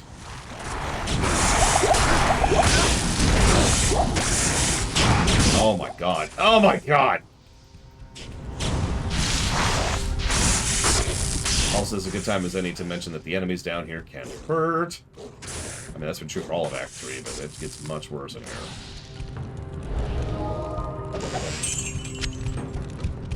Yeah, no, it's okay. You can get out. Yeah, and it's a little more overt in this version. You can really see the spikes there. That's why those pits have blood lining them, if you were wondering. No brass bowls. Don't Google that. Don't Google that if you don't know what that is. There's corpse piles now. That's cool. I guess you should say there's worse corpse piles. Favorite D&D magic class. Warlock in 5th edition, Sorcerer, and anything else. Favorite Pathfinder magic class. I only played Pathfinder twice, and I don't like it that much, so I don't think I have a favorite. Oh yeah, so now they start casting Meteor. Meteor, just like I've actually already told you, it takes a moment, and then it hits a spot for a lot of damage. No, really, a lot of damage. It might even be able to one-shot me at this point. So we're going to pay attention to this. Now, normally I'd go explore and all that, but, I mean, the way down's right here, so we're just going to not. We're going to hope and pray.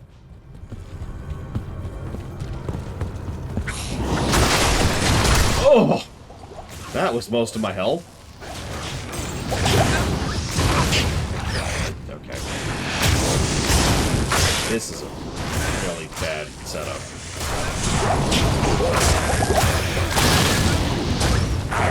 The best part is all these guys doing fire damage. Yeah, the boss of this place does a lot of cold damage.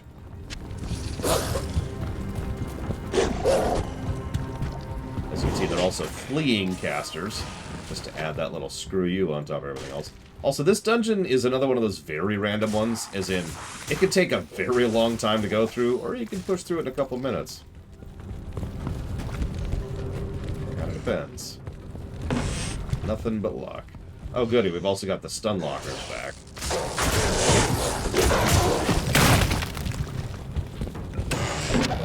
Yeah, there's just piles of bones and blood, and the visual storytelling here is neat, if horrible. The idea, of course, is that Mephisto, over the last however long, has just been dragging citizens up here and sacrificing them. And dragging more citizens up and sacrificing them, since he is technically the ruler of the city. Well, he can do that. Makes you wonder how people get in without going through all the steps we did, but, you know, whatever. Maybe he's got a back door. There's always a back door, right, you know?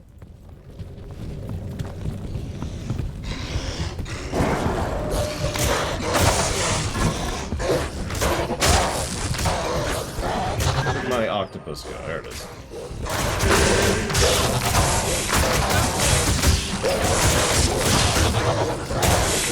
Well, we'll see here. The whole idea was to wait until the build stopped working. Although I will admit the build is bad enough so far that I'm not very fond of it, but at least it is functional. Carry anymore.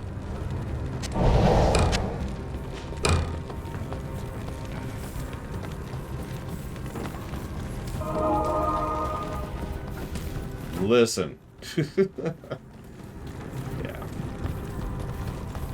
Yeah, no, Mephisto has been killing people, whoops, for a really long time.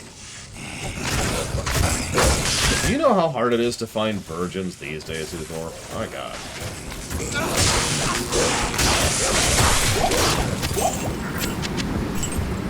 Yeah, that octopus is making me better just by being here, so it's basically the Evo of this particular run.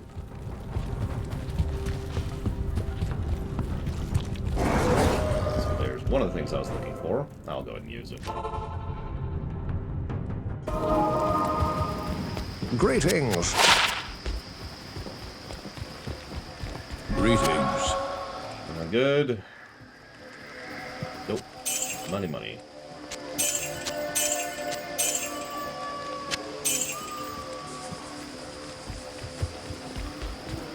I knew it, Evo. An octopi with only 5 arms.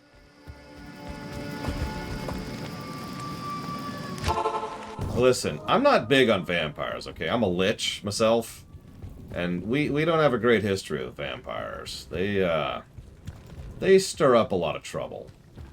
The world would be a lot smoother if the vampires would just learn to live and let live. But nope, they're always like, and then I will summon the great antediluvian and cause... And it's like, guys, nah! Alright. Now I gotta clean up this mess.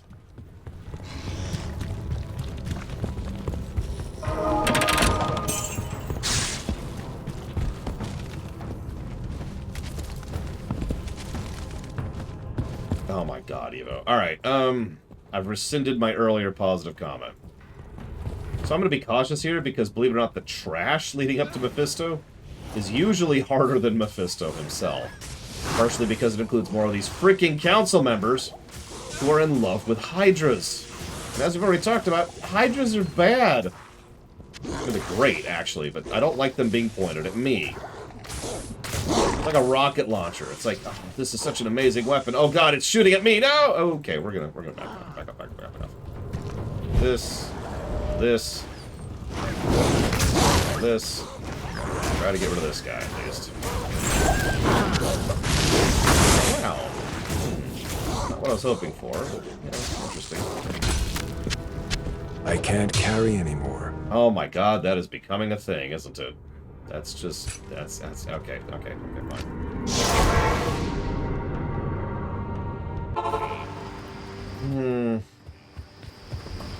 Stay a while and listen. Oh man, donuts and puns. Food of the gods. That's not a bad shield. I hold on to that. Terrible crown.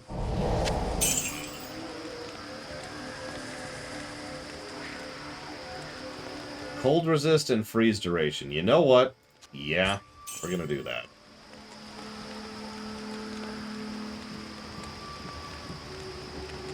What is our cold resist right now? 52! Not too shabby, actually. Just put that there as potential.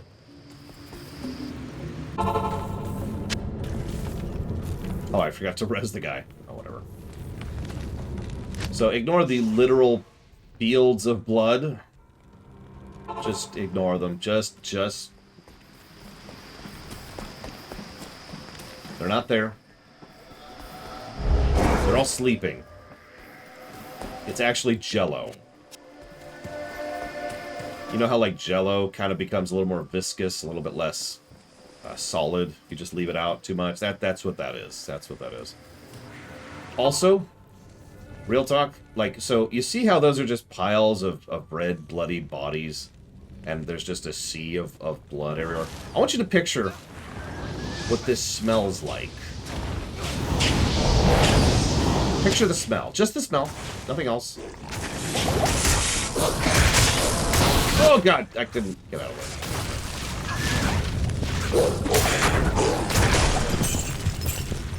Yeah, this literally would smell worse than the sewers. Okay, so we're going to go a little bit further. Just a bit, just a bit. Yep, there's who I'm looking for.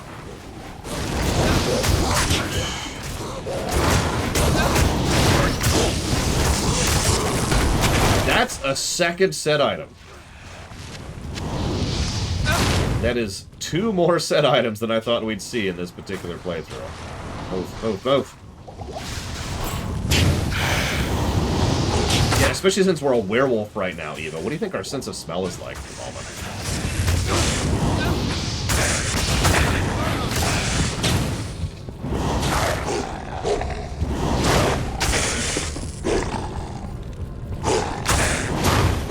Gotta burn the blood. That probably smells even better. Okay, so, like, everything died in the middle of that nonsense. Scooch over here. Like I said, we're taking this a little methodical-like. Little methodical-like. Yes? Yes? Why do you smell like Tancrids? Interesting.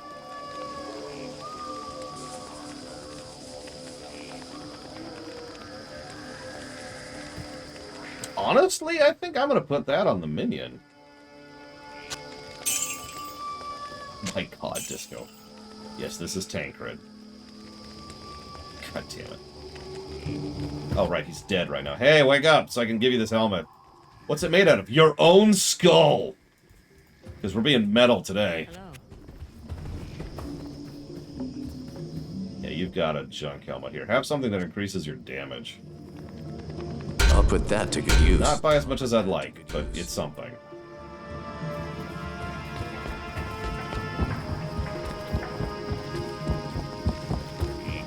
Just being as 90s as possible. Oh, sorry, that's 80s, my bad. My bad. I always get those two confused.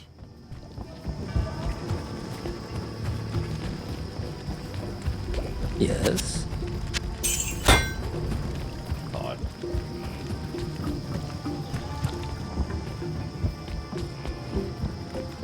That's because nobody remembers the 70s era. It was all drugs. Nobody remembers it because everyone was on drugs the entire time. Just, where are we, man? I don't even know. I should probably buy potions at one of these points, but whatever. I got a couple more trash to kill. I want to fight Mephisto with nothing else here. Mephisto's nowhere near as hard as Duriel, but he can still cause some issues if he roams too far. These are all bosses. Hydra summoning bosses, so... I think it's it, actually. Yep, that looks like it. Okay, so...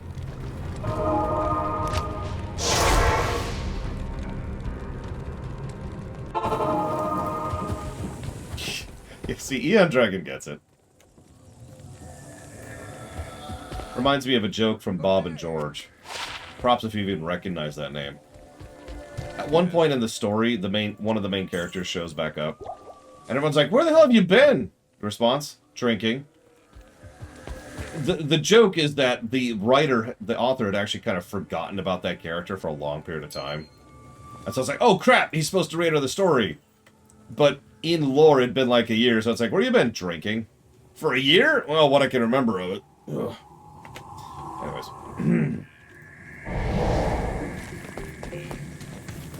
Yeah, let's do this.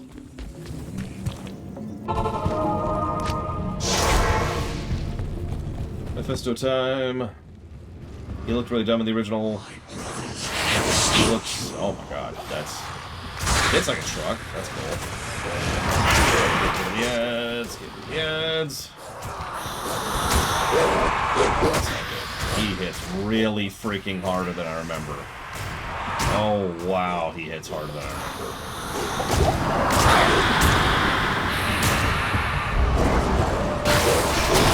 Oh yeah. Oh yeah. Yeah, no, it's pretty gross. I like your design better, even despite his neck issues.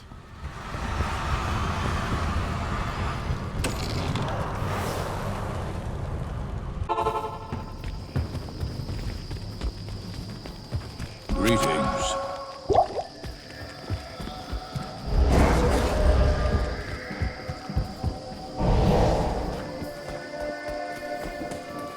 Greetings. Yes, higher. Oh, no, we did it.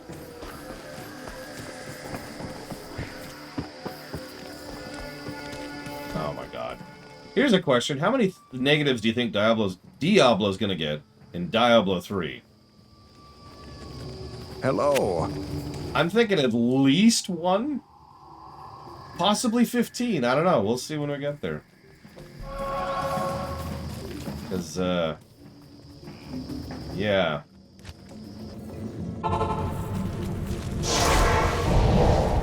Alright, Meth. Come on. My brothers have escaped you. Whoa, okay, oh, Jesus Christ, I had the wrong button equipped. Oh, that screwed me over hard. Okay, here we go, here we go.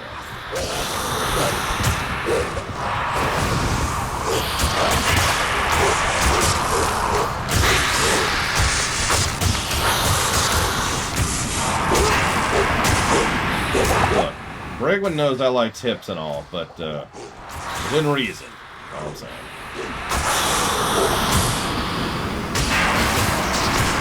Oh, okay, backing off, backing off.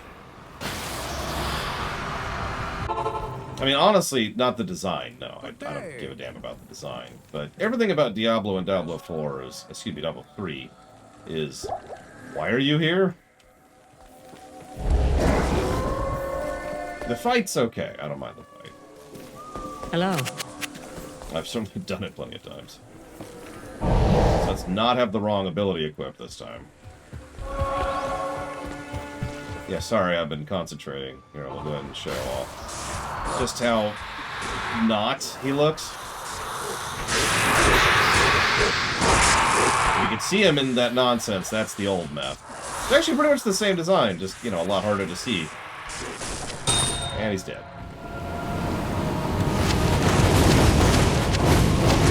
For some reason, a volcano happens. No, you're absolutely right, Hewthorne. Ironically, it's one of the things that pisses me off the most, because Lord knows that Diablo is not the only setting that has that problem. So that's our first unique, and yeah, that's a unique scale. That's gonna be really good.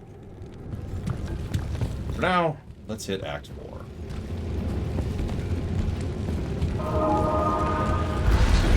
Gross. So this is probably also a gross warning.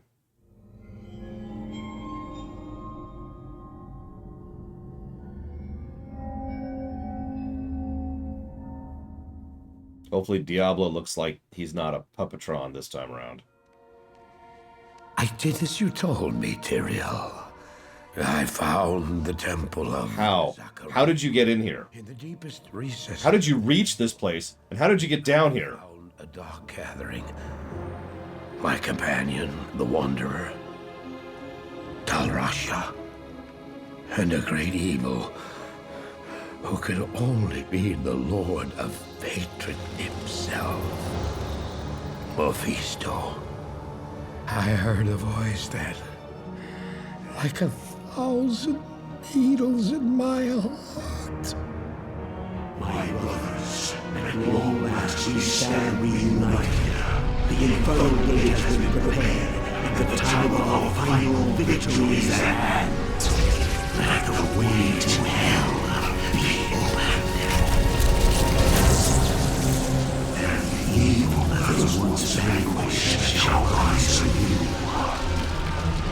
Wrapped in the guise of man shall he walk amongst the innocent, and terror shall consume they that dwell upon the earth.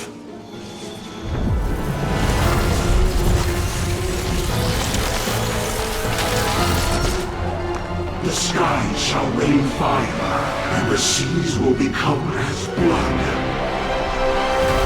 The righteous shall fall before the wicked, and all creation shall tremble before the burning standards of hell. What I saw then was not meant for mortal eyes. The gate stands ready.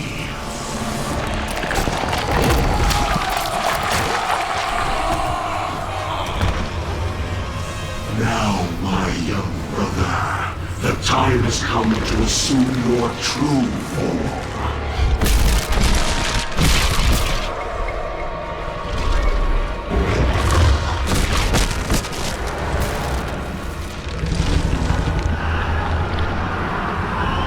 Arise, Diablo, Lord of Terror. Okay, he's animated a lot better, so credit where credit is due. Seriously, Diablo's animation in this scene in the original was actually dorky looking. Here he looks a little more intimidating.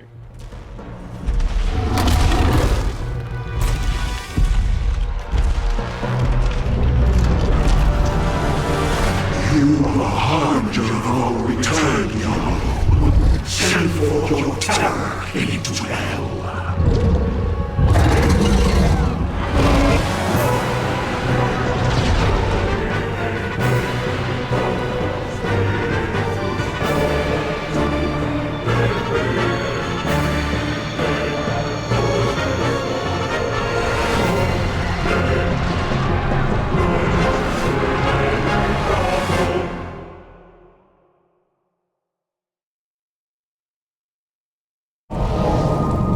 Fortress Pandemonium.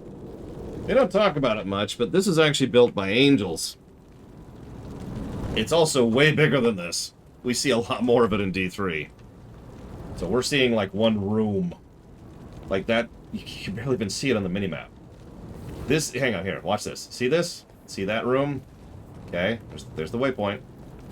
Let's see this. And there's the door. That's it. That's all we see. I've talked about this before. The Act 4 was rushed. Act 4 was really, really, really rushed. So...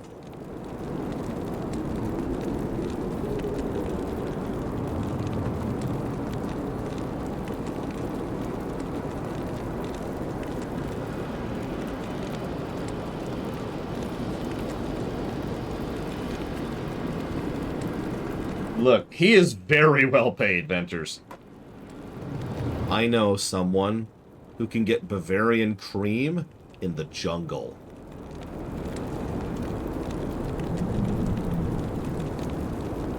Because you don't want gold when you're in the middle of that nonsense. You want the good stuff.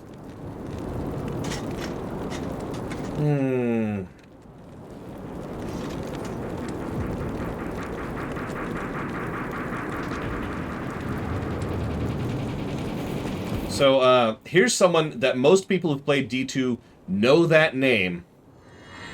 And I bet you have no idea who that character is, and don't care, but you still know her name. Jamela. How many of you recognize the name Jamela?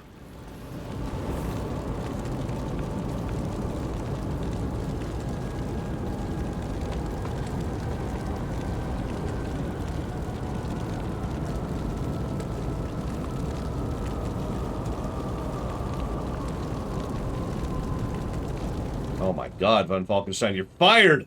Get out of here. I'm so disappointed in you.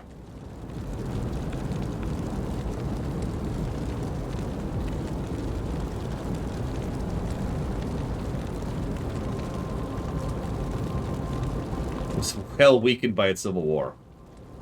No, Von Falkenstein. Okay, he's gone. So, I'll say some of you in chat know exactly why the name of Jamela has lasted long beyond some rando NPC that you probably don't even remember what her voice sounds like right now. No, it's because there was an old save editor which edited your character file for Diablo 2. It was extensive. It also worked with mods. It was called Jamela's Hero Editor. And it was really, really good. And then at a certain point in time, it just fell off the face of the earth and nobody updated it, and that sucked. But man, it was awesome for the longest time, because even if you didn't want to use it to cheat, you could use it to fiddle. I know several people, including myself, who used it as a form of respecking. You could also use it to just like try out different things, or maybe you wanted to see what the limits were of what certain gear could be. All kinds of stuff like that. Okay.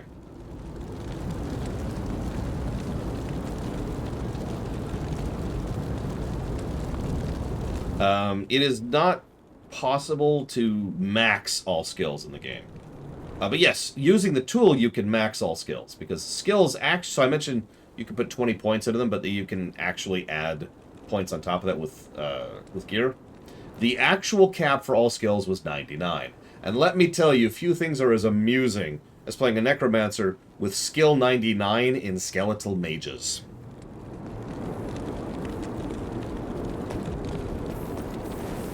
Good to see you. The time has come for you to destroy Mephisto's Soul Stone. Take the stone to the Hell Forge.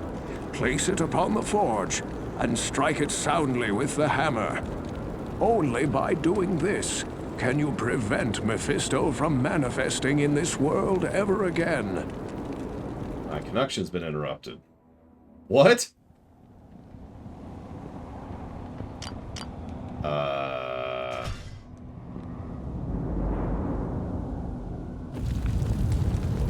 Okay. The time... Yeah, okay, blah, blah, blah. I'll go destroy Mephisto's Soulstone. It is good to see you again, hero. Mephisto's defeat is a great victory for the light. I knew that you would eventually find your way here. The Pandemonium Fortress is the last bastion of heaven's power before the gates of the burning hells. This place has been hallowed by the blood of thousands of champions of the light, many of whom were mortal, like yourself. Now, the final battle against the prime evils draws near. Oh yeah, totally the final battle. I have been forbidden to aid you directly, save for a few bits of wisdom. For this is the hour of mortal man's triumph. Look where the minion is. Look where the mercenaries are hanging out. Of heaven shine upon your path. Just chilling in there. I mean, we're in hell. There is a dark, tortured soul who was trapped within this forsaken realm long ago. He was called Iswal by mortal men. Iswal is voiced by Talia Zed. He was my most trusted lieutenant. Yet, against my wishes, he led an ill-fated assault upon the fiery Hellforge itself. Despite his valor and strength, Iswal was captured by the prime evils and twisted by their perverse powers. They forced him to betray his own kind and give up heaven's most guarded secrets. He became a corrupt shadow of his former self, a fallen angel trusted neither by heaven nor hell. For his transgressions, Iswal's spirit was bound within the form of a terrible creature, which was summoned from the abyss. His maddened spirit has resided within that tortured husk for many ages now. It seems to me that he has suffered long enough. I implore you, hero, find Iswal and release him from his cruel imprisonment. Put an end to his guilt and sufferings.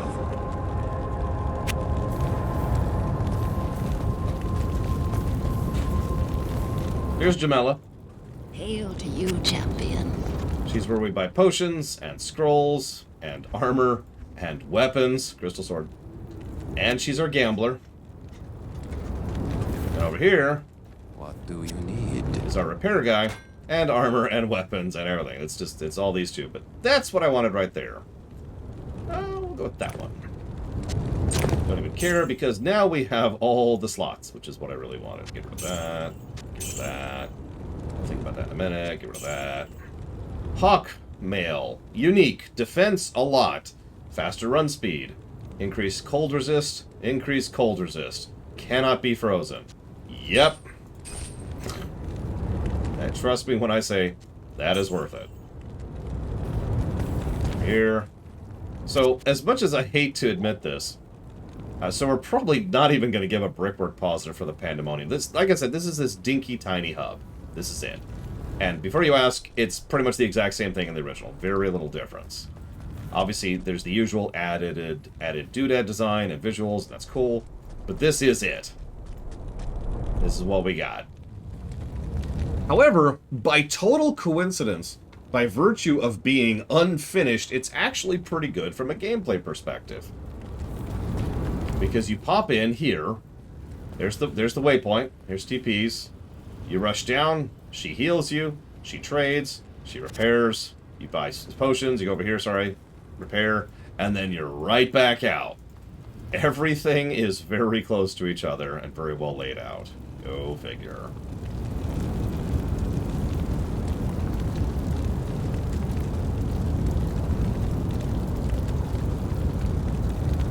I massively disagree with that one, even. Jesus Christ. So, let's go into hell. Oh, hang on.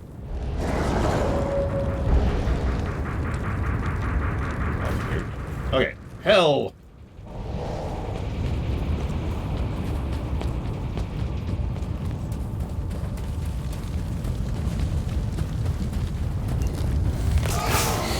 So, enemies out here suck.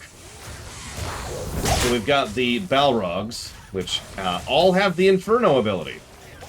We've already talked about the Inferno ability and why it's mean.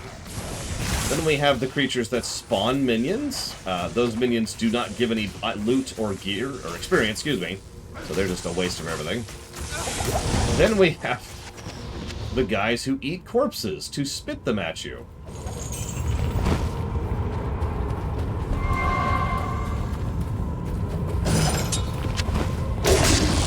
There's other stuff. There's the Doom Knights, which... actually, the Doom Knights aren't that bad. They're just straight-up melees who hit hard. We've got the Cliff Lurkers, who are only irritating if they're not attacking you. We've actually already fought these enemy types. They like to jump around and be irritating, but then they rush up to fight you, and that's when you kill them. Overall, this is kind of it. Like, there's only 2 biomes to hell, and you've already seen one of them. It's where we are right now. It's not bad by any measure, but it's honestly one of the most disappointing looking areas for me, especially since Blizzard in general has been very good at designing hell biomes for most of their career. I mean, honestly, we go... small spoilers, we see the hells in Diablo 3, they look a lot better. And of course, there's several different types of hells we see in WoW. They look amazing. So, this is just... It's okay, it's there. Bunch of skulls. Urine ash. You know how it is. Like I said, there is one other biome here. We'll get to it soonish. The thing I appreciate most about this is it's not gross. Especially after the Durance of Hatred. There's also other enemy types, which we'll talk about in a minute, because there's some much worse enemy types on. It is, in fact, the mushroom biome. How did you guess that? Everybody knows mushrooms are what hell is all about, really. Yeah, there's some gross enemies down here. No, it's gone, Jay Palmer. The moment he actually changed... So, when he changed Aiden's body into his own body, it's like the same thing he did when he changed Albric's body into his own body. The original body is gone, effectively. Aiden's dead. Under the right circumstances. Jesus Christ. I didn't think Isabel would be right here. Oh my god, this is bad. Oh, this is really bad. Okay, we're running. Run.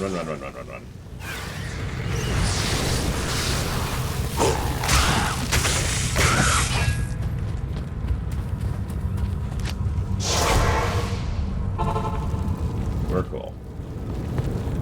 We're just gonna... What do you need? Yeah, we're gonna hit the wrong button. That's what we're gonna... We're gonna hit the wrong button 2 times in a row. Seeding that RNG. Very important. Very important. It's a really nice sword.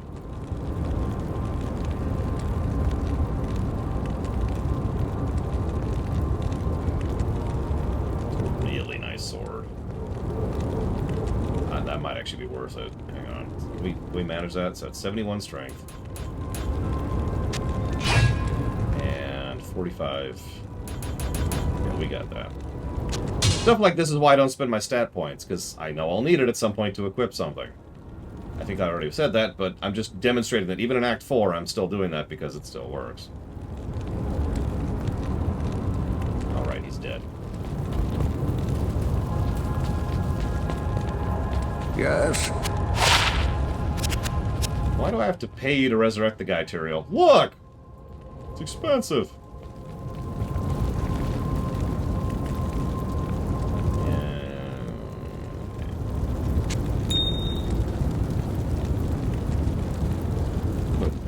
Actually might be worth holding on to. Yeah, speaking of which. No!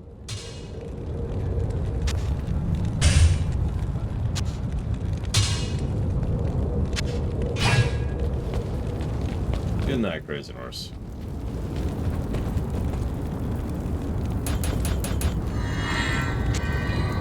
There we go. You get used to that sound a lot. Oh, Jesus. If you hang out around here too long. So this Scepter of Worth is still too valuable to sell here, so we're going to try and sell it in Act 5.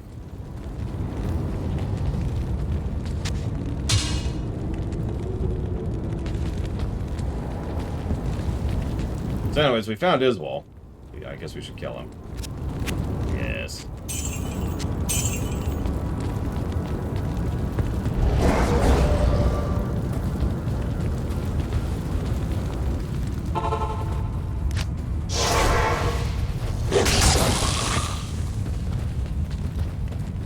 Take 2. Oh god, why? So there's also these things, which like to, you know, chain lightning and just have all kinds of fun stuff, and they can walk through walls, and they're fun. And we're fighting on a staircase where we are definitively at the disadvantage. And that's the boss just blocking the way down, covering for mobs who have Inferno, which they can cast through the boss at us. Okay, okay, back off, back off, back off, back off.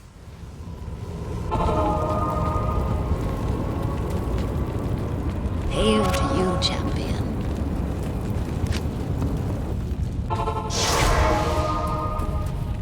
Up here, come on, come on. Up here, come on.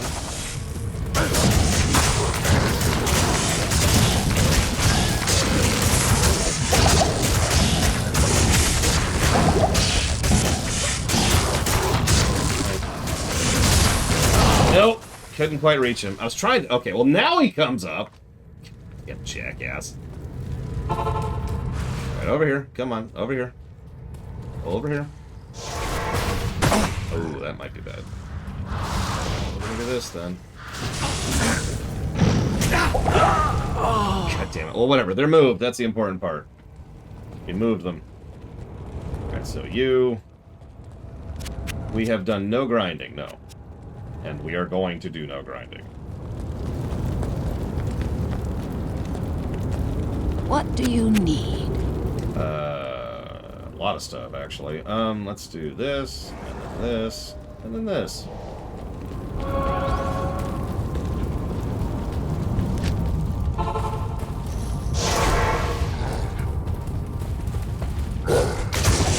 Oh, thank God. Okay, so the actual thing that killed me is dead. Get rid of the other ad. Okay, now we should be good. Now it's just the boss, and we got the boss.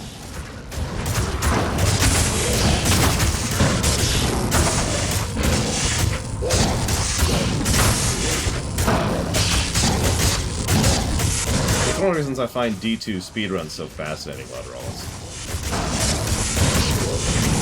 So as you can see, Iswal has way too much health. Like, now that we've gotten rid of all his ads, he's got nothing. And I'm immune to his frost attacks, which is all he's really got.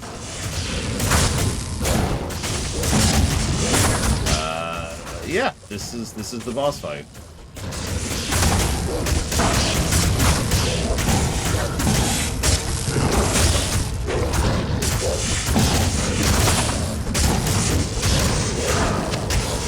Thanks.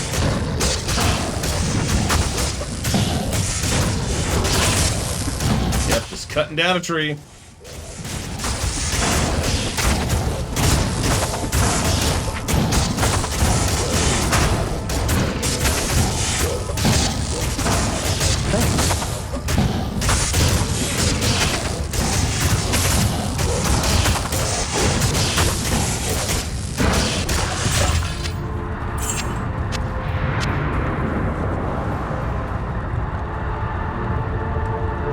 Like that originally.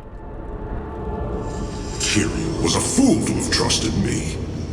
You see, it was I who told Diablo and his brothers about the Soul Stones and how to corrupt them. It was I who helped the Prime Evils mastermind their own exile to your world. The plan we set in motion so long ago cannot be stopped by any mortal agency. Hell itself is poised to spill forth into your world like a tidal wave of blood and nightmares. You and all your kind are doomed. Cool. Good chat. Good chat. Good chat. I have no pity for him. Oblivion is his reward. So, as I mentioned during the lore run, that's actually a plot twist. Although I've never, like, felt bad for anybody who doesn't pick up on it, because it's not very well handled. As most things in Act 4 are not.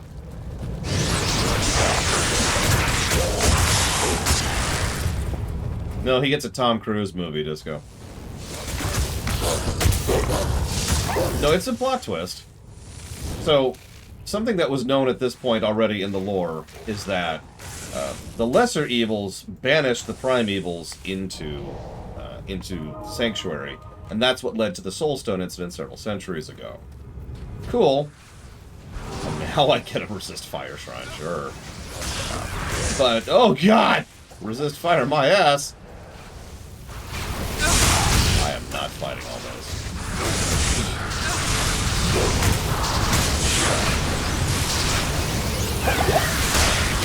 Gonna do a couple things here and stay away from the fire-breathing death.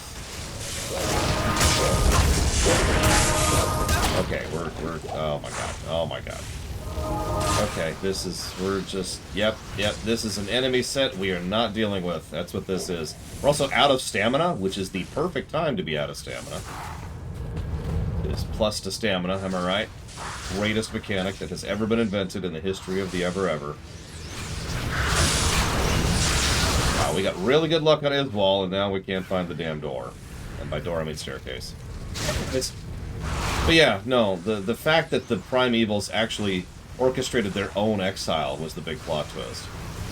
Now, part of the problem with that plot twist is that I'm dead. Oh, I'm dead. I'm dead. Oh, Jesus. Part of the problem with that plot twist is they've already shown two lesser evils working for the Prime Evils. Andariel and Dariel. That's Act 1 and Act 2 bosses, respectively. So the twist is just kind of, it doesn't quite work. Oh my god. Oh my god. Oh my god. Oh my god. No, this looks open-ish. What's that? What's that? That's a health shrine. What do we want? We don't actually want health. Health is for losers.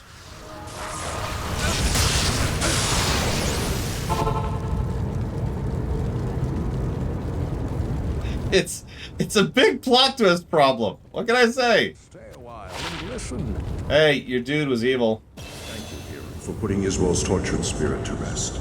May the light protect you and the powers of heaven shine upon your path.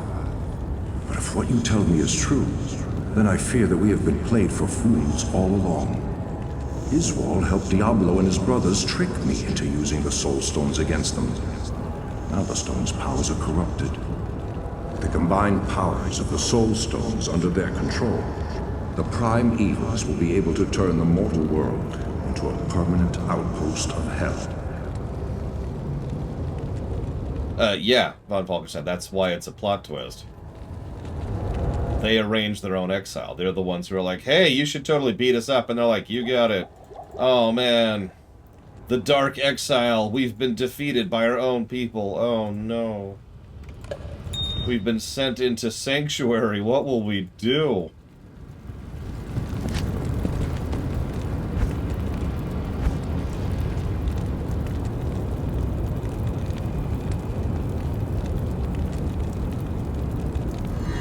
Yeah, that is Malfurion's actor.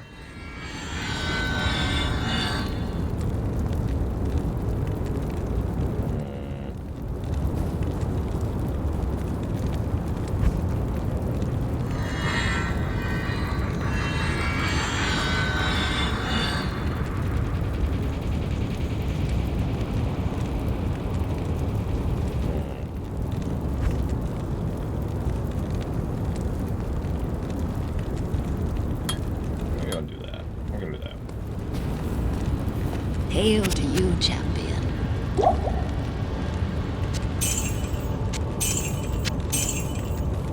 Okay.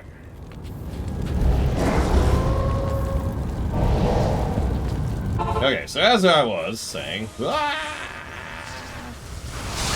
Pretty sure that's what I was saying. Why did you summon us back here? I need you to distract them while I run away from them. Oh my god! Yeah, I know.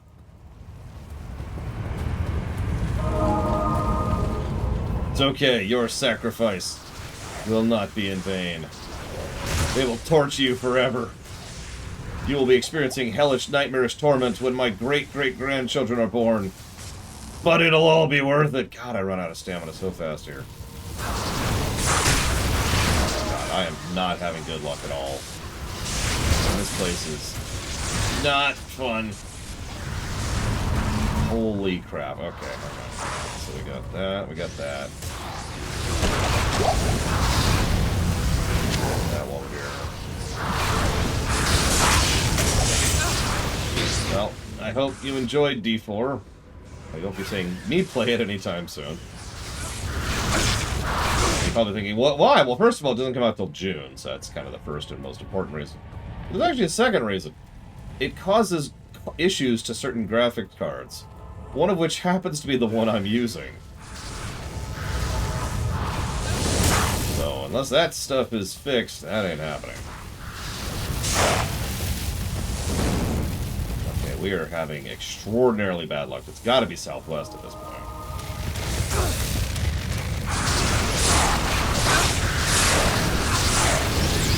We're going to try southeast.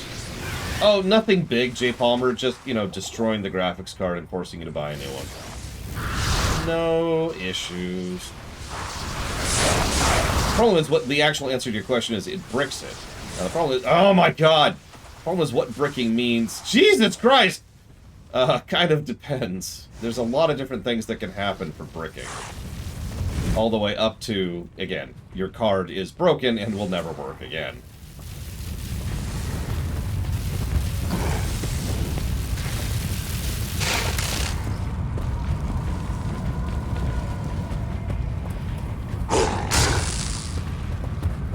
Either way, once that's fixed, cool. And then, you know, obviously, June, because, you know, I'm not playing the game until it comes out for reasons I don't feel the need to explain. God damn it! Okay, that's really irritating. Okay, alright, cool. I love getting literally physically body blocked by lag.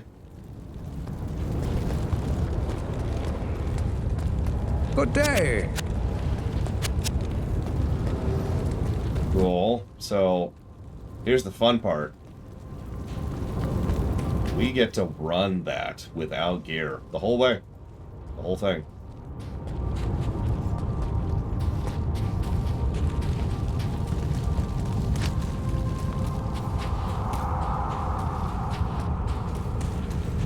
Anybody got any threes?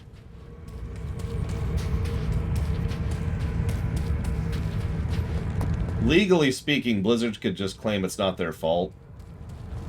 Whether that's valid or not is more a matter of opinion, and use that to shield themselves from any potential legal harm. Damn. Alright. Have we got any 8s?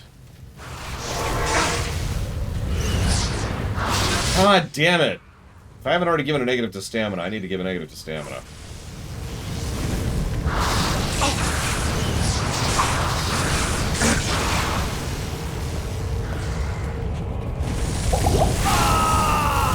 Wow, I actually lag died there. Did you see that? Holy crap. Whoop, whoop, whoop, whoop, whoop. That's funny, because I lag died last time, too. I think this makes us run faster, so we're going to go ahead and do that. Probably doesn't.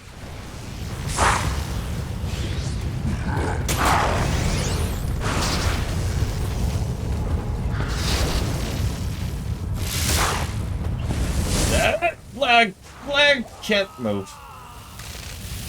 Alright, well, we're out. It's cut-off time anyways.